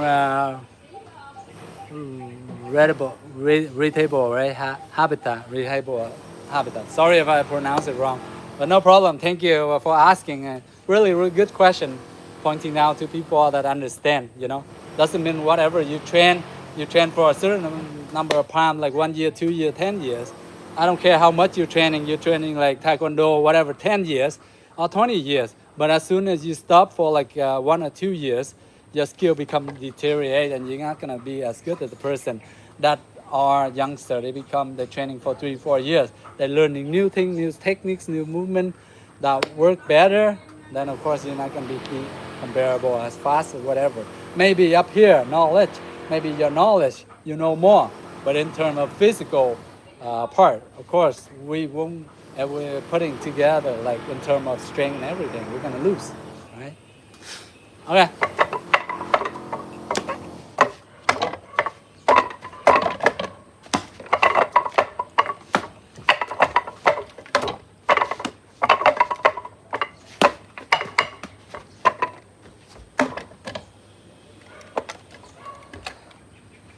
Okay, so before we condition ourselves with the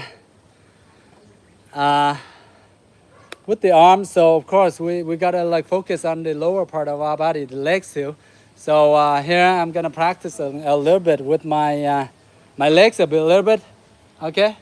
So usually what I do is I kick the dummy like this, right? I kick here.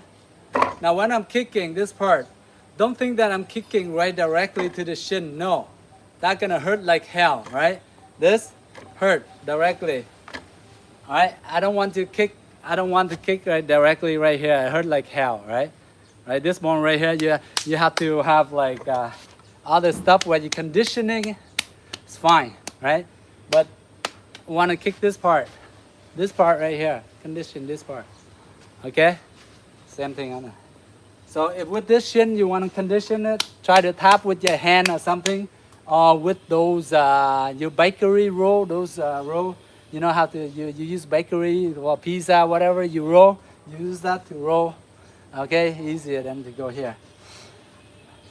So I would go here, and then I come back here this way. I kick, 1, 2, 1, 2, 1, 2. Then I switch leg. I go 1, 2, 1, 2, 1, 2.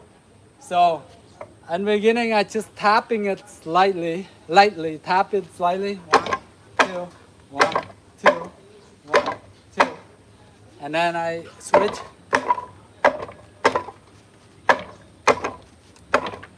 Then I switch.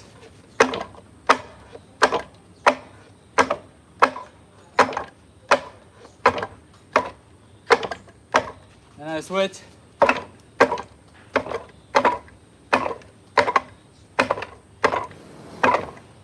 Then I switch. Then I switch. So in the beginning you do like probably 20 kicks on each side. Then eventually you increase to 30 on each side. Then 2-3 weeks down the road, you increase to 50.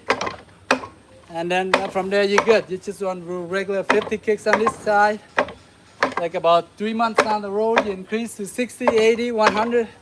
It depends on you. It depends on you, how bad you want it, how tough you want your leg to be.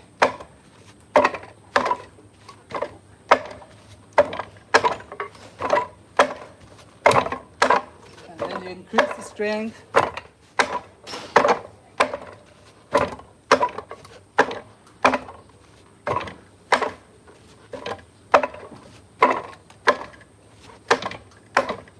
And then sometimes I go here, I go this way, right?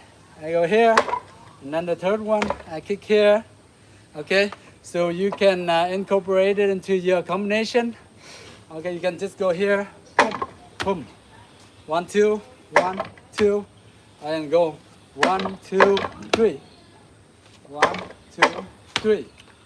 1, 2, 3. So here, the wooden dummy here is to keep you in balance. So some of you that are not good in balance, you can use this handle to keep your balance straight. Whereas normal you can go 1, 2, 3. If you're really good in balance, you can let go. 1, 2, 3. 1, 2. See, sometimes you're off balance, you step down. 1, 2, 3. Work on your balance. Or 1, 2. Or 1, 2. Okay? If you want to stay in balance, help your balancing, and grab to the arm. 1, 2, 3.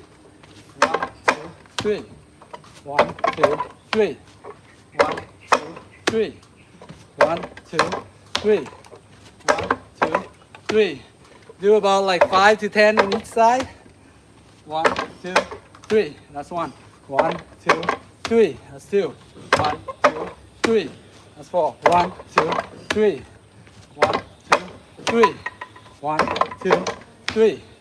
Okay? So sometimes I do those. Yes, bread roller. You got it.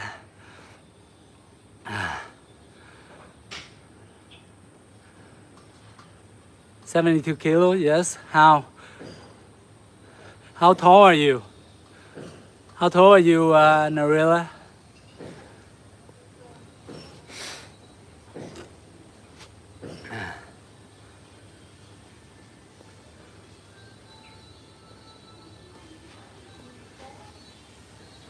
Bên anh còn tặng tiền bảo vệ nha. Có gì em inbox nhé.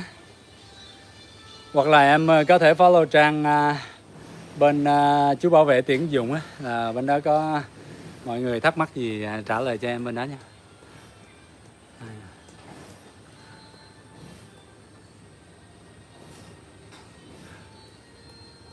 Yeah.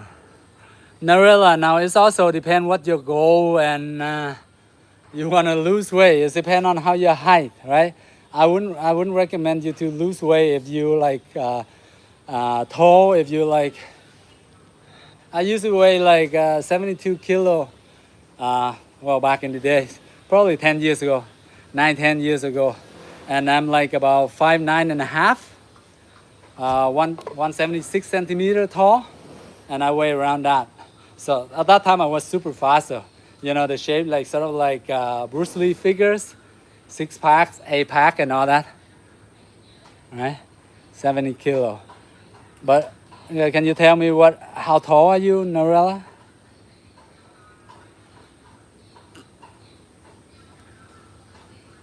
Thank you. See you all one.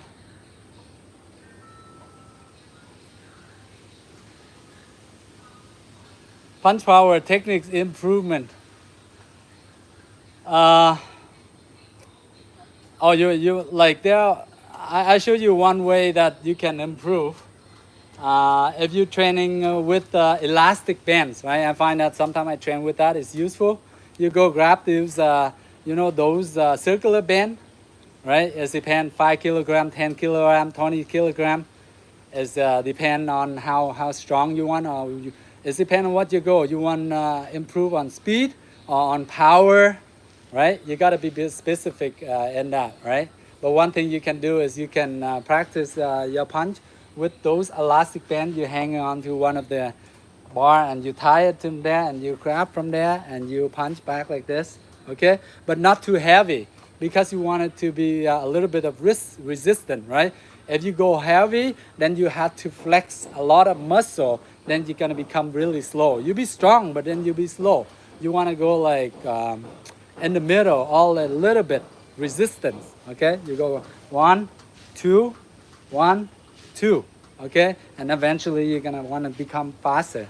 Now the other thing is, like I mentioned, all techniques, you would want to punching with acceleration.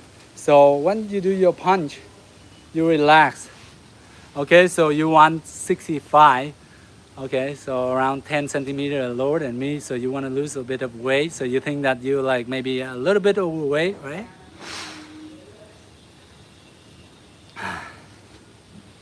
So, but specifically, can you do push-up?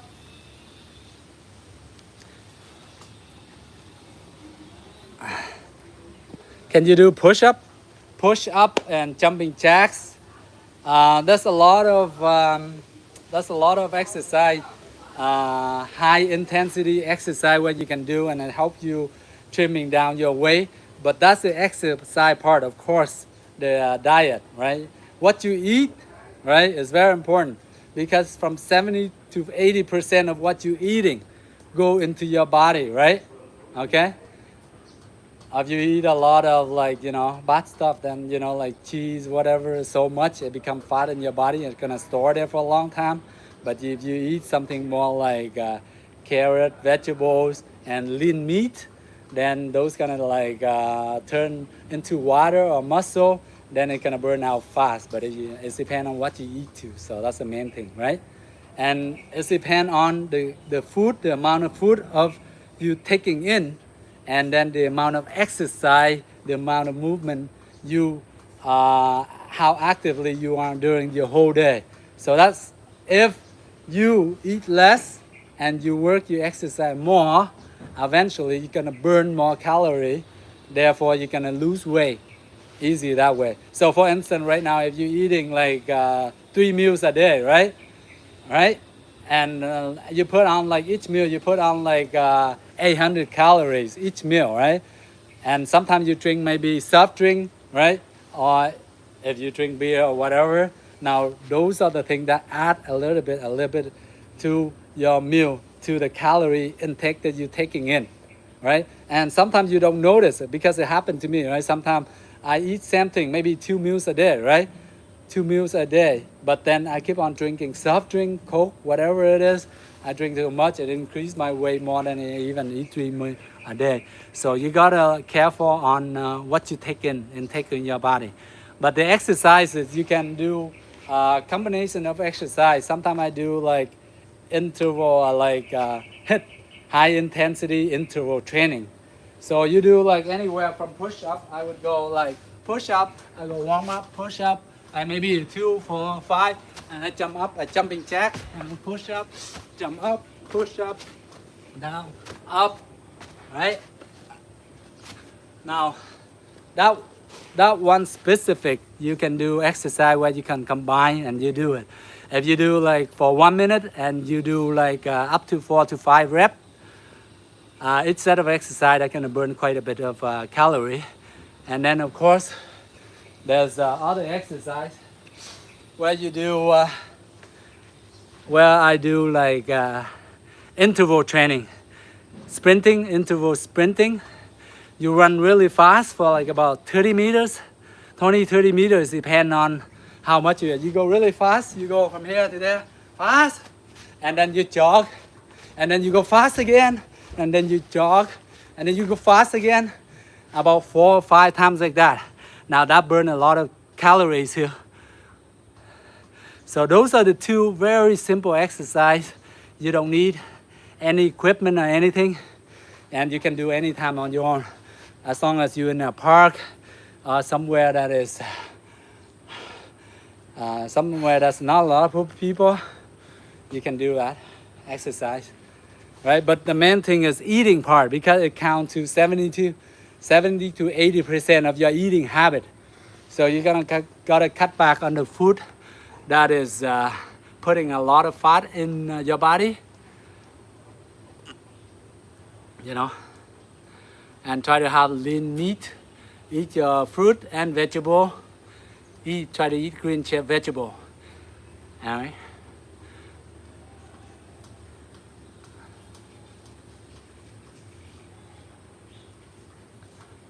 Exercise my arms. Arms is a very simple exercise, right? You can do punch. What I do is when I'm training martial art, I do a lot of punch. I train to do straight punch. So when I do straight punch, I'm coming out. As I come out here, I flex. See, when I'm flexing, whenever you're flexing like this, you're training your forearm, you're training your wrist, right? And here, as I go up here, of course, all my muscle, my arm will be tense. So I do a lot of punching and I flex at the end, flex at the end. That's one thing. The other thing is I train hitting against a target, either the target down there, or I would have training with my heavy bag. And the other thing I do is, of course, I do push-ups. I tend to do knuckle push-up. I go from here and I do maybe 10, 20% like this.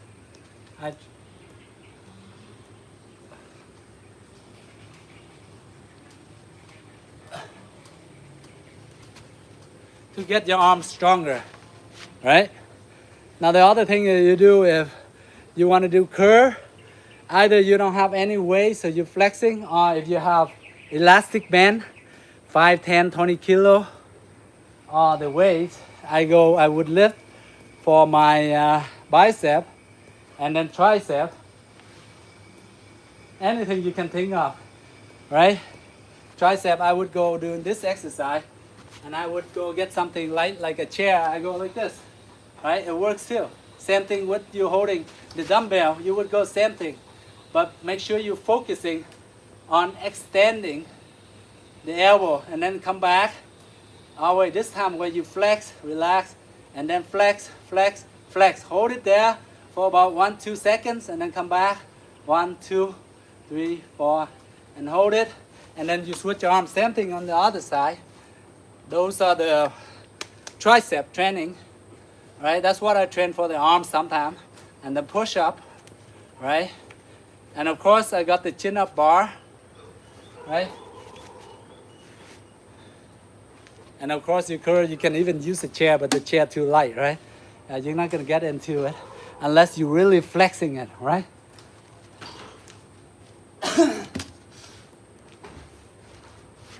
Or if you don't have access,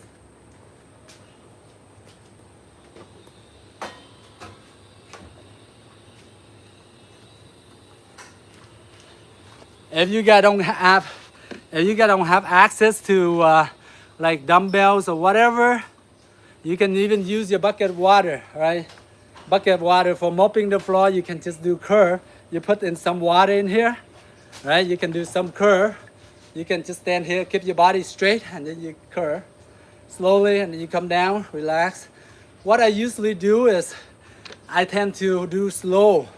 Most time when I exercise, I do count 1, 2, 3, 4, and then I go down. 2, 3, 1, 2, 3, 4. I go up. Then 1, 2, 3, 4. Then I come down. 1, 2, 3, 4.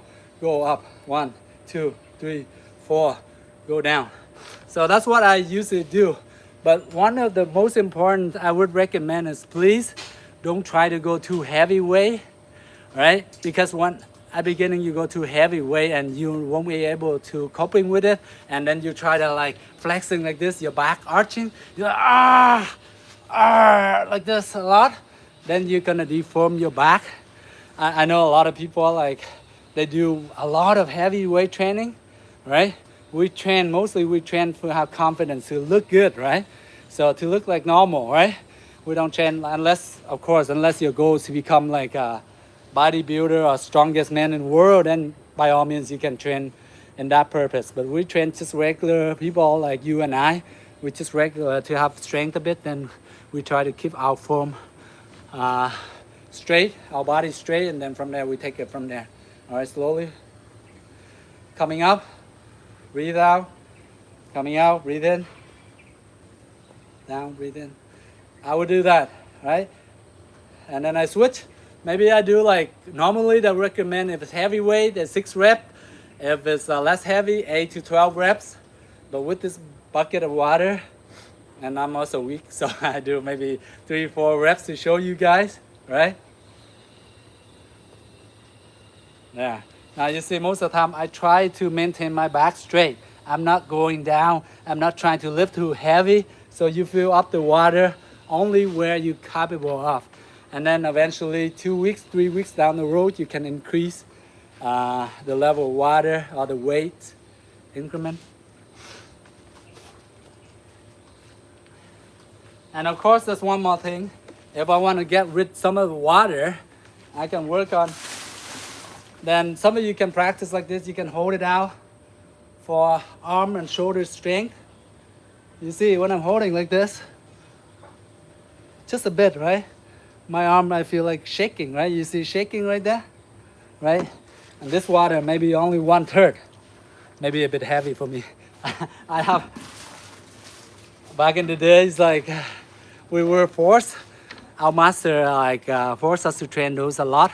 But nowadays, you know, we're so comfortable, we got everything, we're so lazy. That's why we don't train, right? So you get leave the water here, and then you train your shoulder. Same thing. You want to get your shoulder, your arms stronger, this whole part right here. And then you go down your horse stance. Maybe you're too tired, just switch 10 seconds, 15 seconds. Doesn't have to be long. So you're shaking, and then I switch. Breathe. See how I do that? Sideways. Try to keep your back straight. So sometimes it hurts, then you bend your arm a bit, right? Because when you're training this part, it's gonna be your shoulder right here, and your elbow, and maybe a bit of your joint right here, and your wrist, you're grabbing the thing. So it works pretty much your whole, this side of your arms.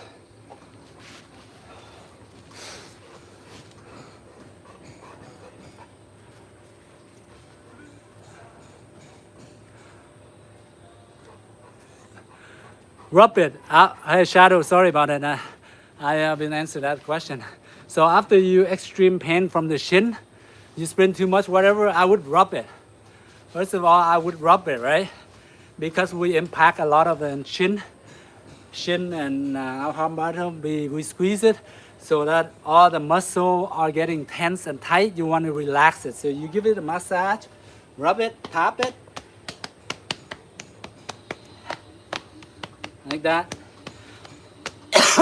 You tap it, right? And then from there you sort of like stretch it out, move it for the extreme shin and knee injuries. So we're just gonna tap it. But extreme like that, of course, if it really to that extreme, you have to consult like a doctor, a chiropractor, right? Chiropractor is a type of doctor that really know the bone treatment and everything. I would recommend you go and seek them. If not, you're gonna just have to massage it, give it a good rub, and maybe you apply some Chinese oil, those eagle or tiger palm oil, apply to it and then rub it, right?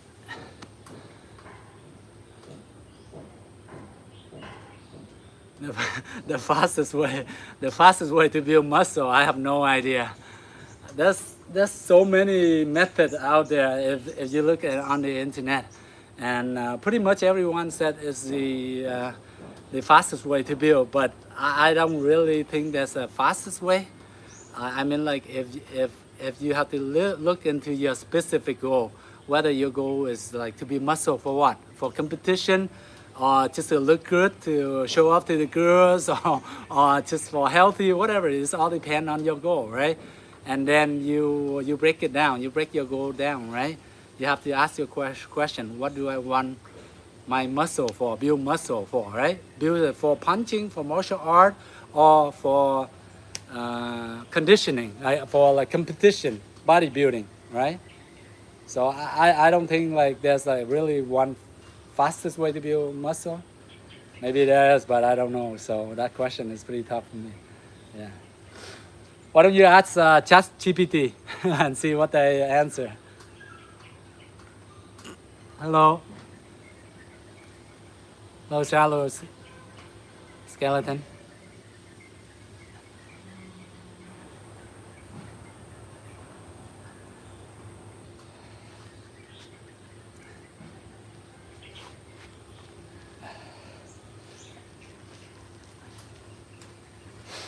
Okay, guys. I gotta go now. So it's been a bit, so I gotta go to work. So I've been dealing on and off with frozen shoulder after 30 years of training. Frozen shoulders, stretching, and any recommendation on that stretches? Shoulder. Did you do shoulder rotations? A lot, this one, and then you try to reach back one side with a towel, right? If you do have a towel. Let's see if I have a towel somewhere here.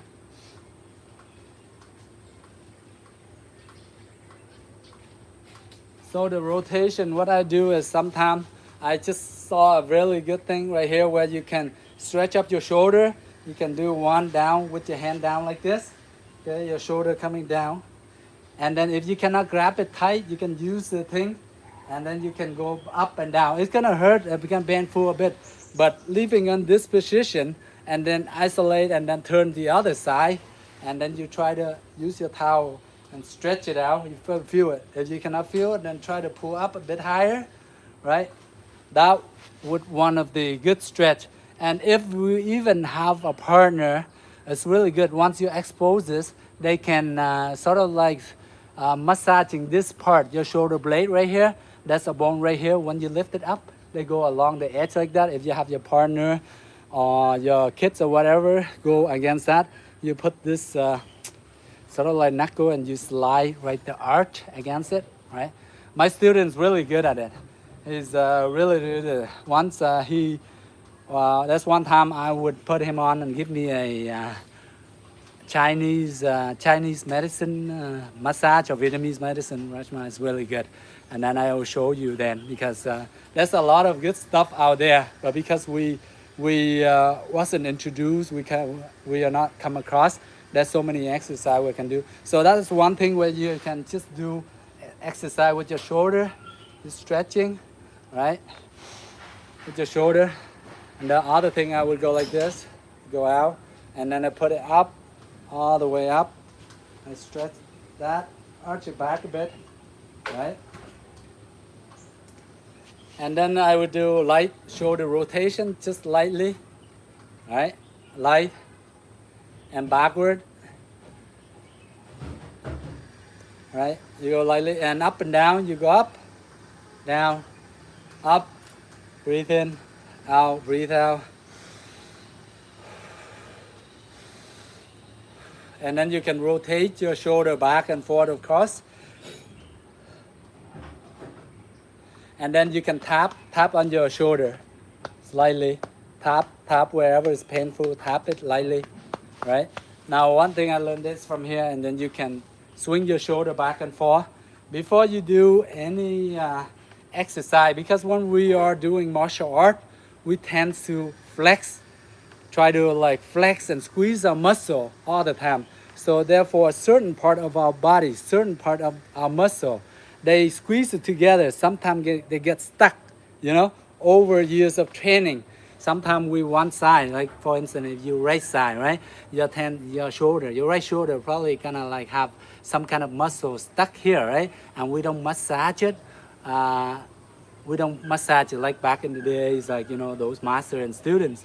After the training session, they always have a massage session for each other. They give each other a massage, right? Nowadays, we don't do it a lot. You know, like those are, of course, professional fighter or MMA athlete, they all have like those rehab treatment, right? And the pre-stretch and after stretch, they have all that, right? So I would recommend before we do anything, we should stretch and warm up properly. Always warm up properly and stretch properly. And even after we do training, we gotta have a little bit of cool down, maybe take 5 to 10 minutes cool down. Especially for guys like me in mid-40s, you know, we tend to have a lot of soreness, right? Because we're not as active, right? Even I may be active in my upper body, right? I'm not active in my lower body. So therefore, sometimes I'm sitting in the office, I'm doing a lot of work sitting down. So therefore, over years, right, our bone crushing together. Therefore, like we feel like lower back pain and all that. So therefore, often we gotta stretch out more. So sometimes I do exercise, I just do this, roll my back, and get back and forth. When I wake up, when I go to sleep, whenever I sit down too long, I just get up and I just stretch my back. And I just go down, reaching down like this. And then I stretch to the side. You take maybe 3 to 5 minutes to do those simple movement, right? Here. And then sometimes I just sitting down in frog position. I just go like this. And I just go like this so that my tailbone, my hip bone right here is stretching out. Just like this. Up and down like this, right? And you do maybe up and down bouncing 20 times like this. And then you feel that less tension in your lower back. Now, if you guys know the name Mike Chen, I know I've seen him through videos a long time, but he's really great person, really good at doing all those exercises, stretching the whole body, keep your body relaxing. I would recommend Mike Chen. If you look up Mike Chen on YouTube, Instagram, and all that, you find him. He got really good exercises, stretching out shoulder, back, everything. All right, really good guy. So check him out. Yep. And sometimes I just go here. I just like do slight stretch like this, sticking my leg out one direction, and I sort of like throw my upper body the other direction. And then sometimes I go like this. I keep my upper back straight, expose my chest.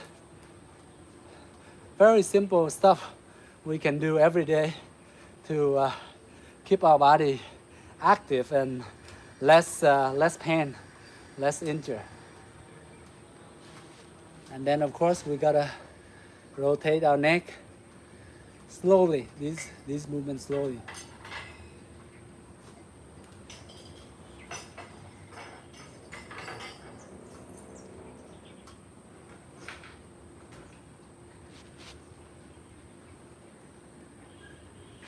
arch your back. Expose my fist like this and arch my back. And then sometimes you just tap your back. Just tap it. Give it a good warm up, tap it. Tap your whole body. Now this one I learned from Mike Chan. You're tapping your muscle to keep it loose. Yes, Mike Chan, that's right. Really good. Look him up. Yes, Mike Chan.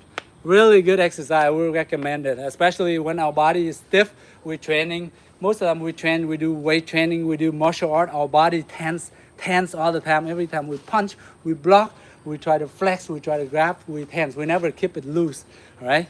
So those exercises from Mike Chan, really helpful. I find that some of his exercises amazing. Sometimes you jump like this. That's what this one technique I learned from him too. You jump like this and relax your shoulder and breathe in and out like this. But if you come across his page, you will love it, trust me.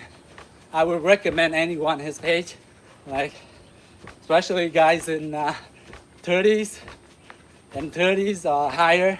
They're just gonna like whole body feel sore, especially the lower back.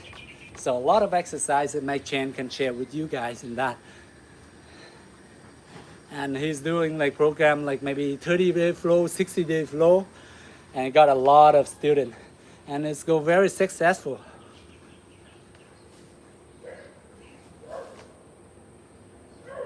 All right, guys.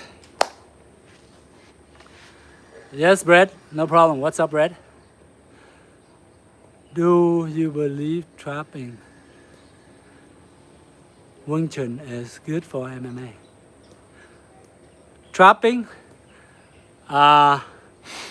No, I don't believe, like I do believe, but not 100%. Against MMA is a whole different story. Because against MMA fighters, some people are like really good. If you cannot get it and you trap their arm, as soon as you touch your arm, drop your arm, they get you into the clinch. You know how clinch is, right? If you grab, unless you're quick enough, you can hit them in the face or whatever. Trap it and hit, okay. But if not, they got your arm, they grab, and then from there they clinch, they wrestle you down. From there they wrestle you down, and of course, once we're down, Wing Chun, we're done, right? If you only practice only Wing Chun, only the hand once you're down on the ground, we're done. We're not like as flexible as MMA. We don't have the BBJ skill, right? So the clinching, I would say effective only if you quick enough to hit the person in the face hard enough, or like multiple times, maybe 3 or 4 hit, and sort of like get the person sort of like knock out or like get their attention, then maybe you can win. Only 30, I would say 30% chance. But other than that, Brett, once they get close to you and you don't hurt them, they, you know, MMA fighter, they can take punches, right? They can take hit, right? Because they practice this bar regularly and they practice fighting a lot, realistic fighting, right? So for us, Wing Chun practicing there, right? We only practicing, we fighting with the arm. We just go here, you know, and we practice. Sometimes here we stop, right? Boom, boom, boom, boom, boom. You go to face and then you stop, right? For MMA, they go all the way, right? They put on gears, full gear, they go all the way. So therefore, they don't hesitate when you're coming in. And therefore, when they hit, it's very powerful. They go full motion, full strength. Whereas we go, boom, boom, boom, we stop, boom, boom, boom, right? Right? As soon as we clinch, we close together. They got their arms, they grab our arm, they throw us down. Then there's not much we can do unless you learn and adapt other skill like BBJ on the ground or wrestling, right? You have a background in wrestling or BBJ, then you're better off.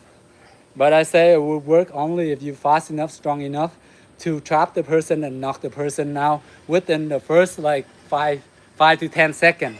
Then maybe, like when they're in close range. If not, they're closer, they grab you, they throw you down, and that's it. So it's not that effective against MMA. Okay, guys, thank you for tuning in. Thank you. Yes. So I would recommend you guys please learn other discipline. Maybe 3 or 4 moves. 3 moves that BBJ that you love, because BBJ, to me, I find BBJ is very complicated because they're like freaking like 10 step. You have to arch your back, you have to push the leg, you have to tilt your body, you have to turn your hip, and you have to do all to make one move, right? You have to move so much, you have to think. So the why black belt in BBJ is so hard to get, and because there's so many practical stuff, and you have to learn, you practice, you do over again. That's why they're so good. They keep on doing the basic over again. Like each session they do over 100 times, 200 times per technique, right?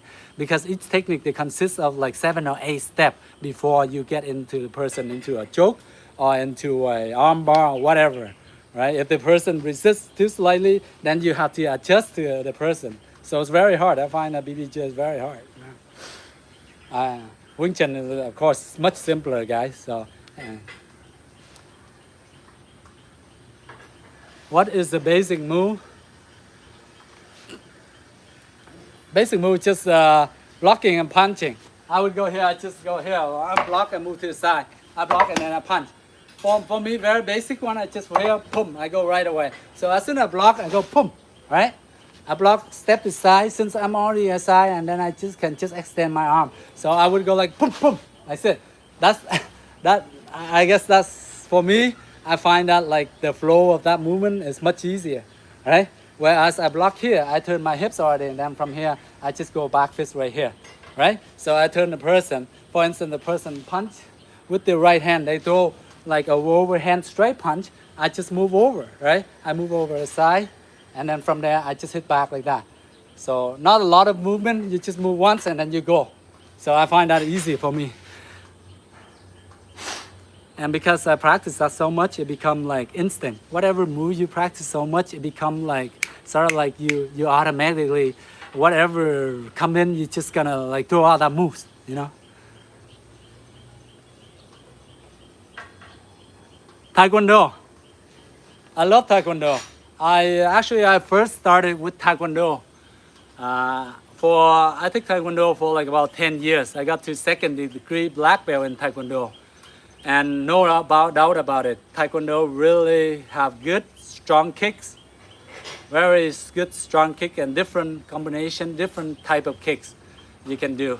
So for Taekwondo, if the advantage for Taekwondo is that we're using the leg, right? So with the leg, you can keep the person away from you. A lot of time back in my days, I don't know about if the Taekwondo changing rules a lot nowadays, but once we into a fight or in sparring, we always getting used to a habit. Once we clinching together, we have to do jump back kick, or we have to move back or whatever. Or we just punch to the stomach, but that doesn't feel anything. Because in Taekwondo, we're not allowed to punch to the face.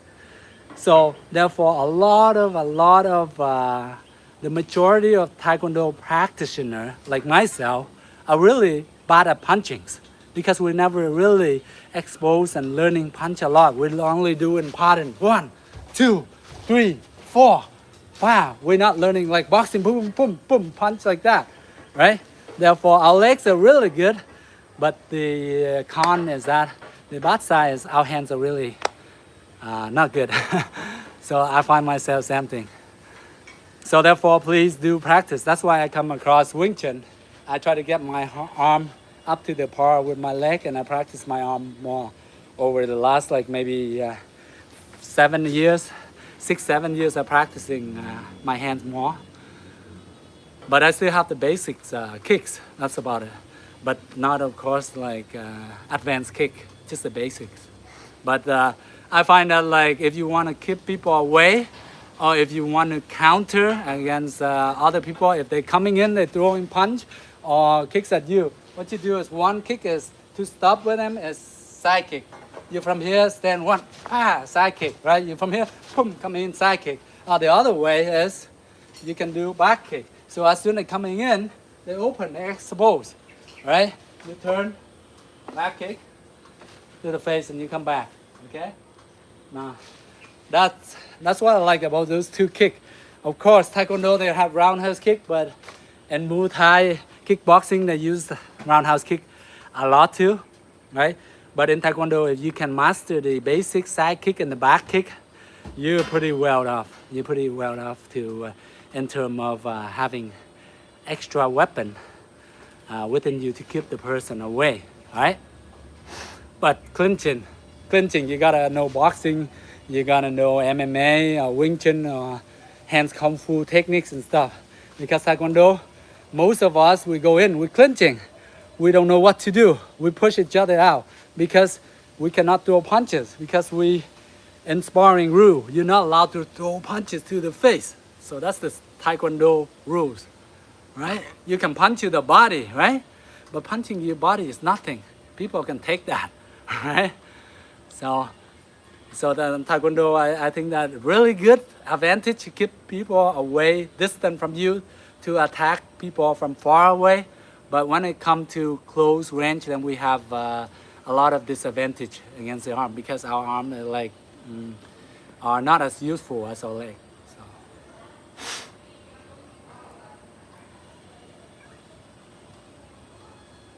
Yeah, but judo and wrestling, you can cancel BBJ out. Yes, of course, if you are really good at it and those discipline.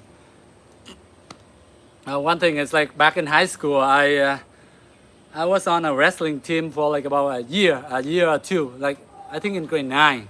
It's a long time ago, more than maybe 30 years ago, around 30 years ago. And I tried wrestling. It's pretty good too. And those guys with the double leg take out, you see a lot of practice. They go from here, they go low, and they grab your leg, and then they overthrow you. Now those guys are really quick at that. They fake here, they fake up here, and then you go down your legs. They got your 2 legs or 1 leg. That's it. You're done. You gotta go down. So wrestling are really good too. Freestyle wrestling. Trust me, and they clinch and they put your shoulder and your hips into you and they lock you in. Therefore, like Taekwondo and other Kung Fu, we cannot do anything with that. That's the thing. Yeah. A good sense to get a hold of you. Yes. Yeah, that's it. Like who's really good at wrestling? Like DC Daniel Cormier. He's really good at wrestling. Right, he did so successful using his wrestling skill combined with his boxing skill, punching. There you go, earn him UFC, and then of course he can take hit, right? Dude is tough, right? He may be like a bit big and chubby, but he's tough. His wrestling skill is no doubt about it, right? So basically, MMA is just like if you have like 2, 3 martial art combined, and if you know those martial art, like about 3 to 5 moves from each of those martial art, and you really practice and expertise in those techniques, you become really successful, right? Every time you coming out, every time you try to execute that techniques, you're gonna get the person, right? You're gonna practice to the point that you're really that good in terms of your techniques and movement, then you're gonna be successful. You don't have to know like 100 of combination, 50 combination. No need. You need to know like about 3 to 5 moves from each discipline. And each discipline, like maybe whether it's BBJ combined with Taekwondo and boxing, or whether it's Wing Chun, Kung Fu, or combined with wrestling and Taekwondo or something, or karate, whatever. You combine those 3, you're really good at those techniques, you're gonna become really successful. And of course you can take the pain, of course you can take hit, because most MMA practitioners, they take a lot of hard work and take a lot of hit to the face and all that. And most regular people are like me and you, we sometimes we never get hit in our life, right? Boom, boom, like that, right? And you just slap lightly, right? You feel that hurts, right? It's painful. But other people, they used to, they take hit, boom, boom, like boxer. They get hit to the face, boom, boom, boom, like that, right? It's just like a practice for them. So, of course, you get hit so much, right? Even though we're so good, we can hit them 5 times, but they can get hit up to 10 times before they knock down. Then we're dead, right? So,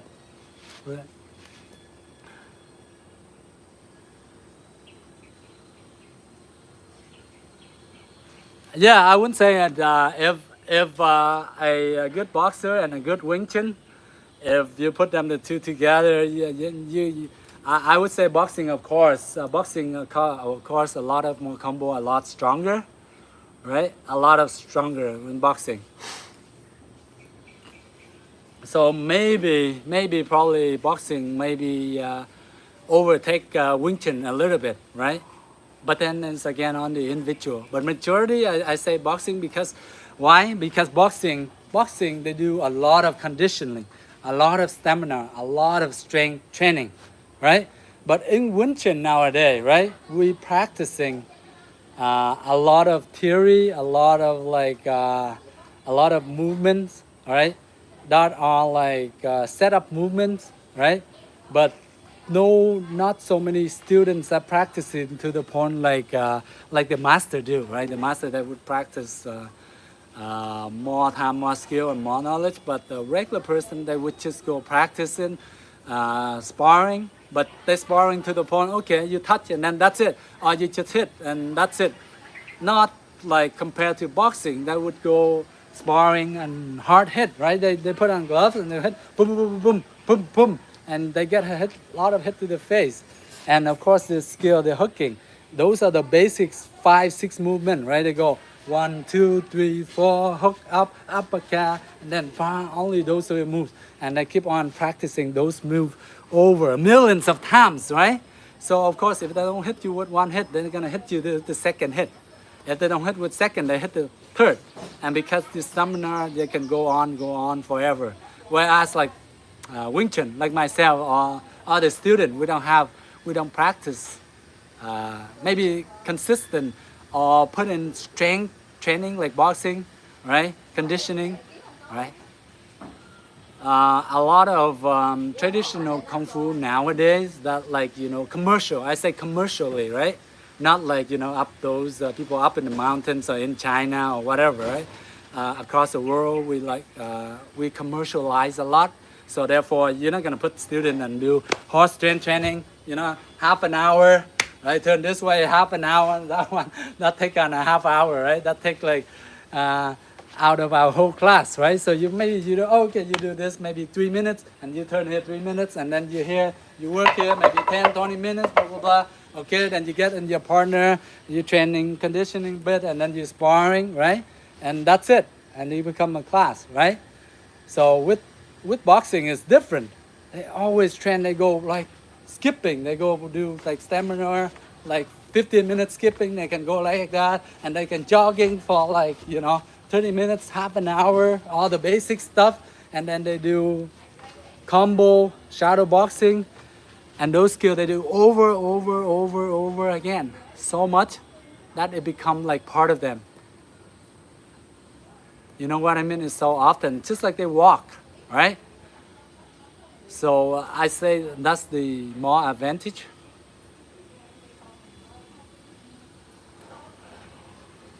Vâng, đúng rồi em. That's why there's a bit of an advantage of boxing, because they keep on practicing the punch over again. Of course, they're gonna becomes good at it, and this stamina and this strength is more stronger, right?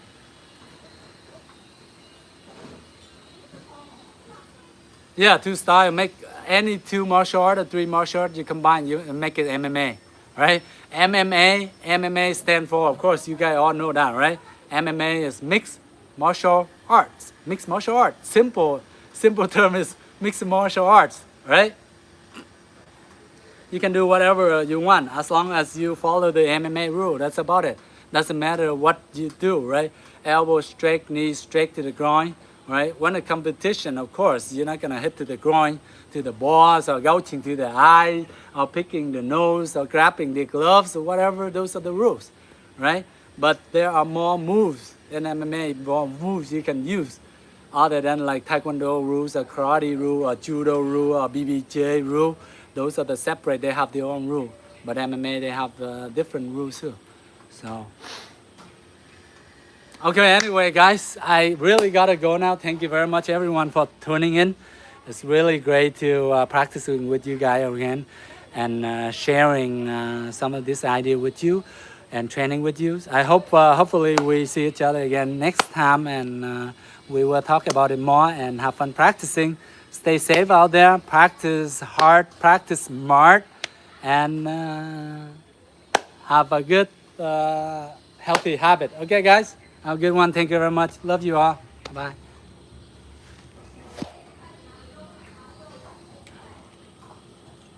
Okay, bye bye.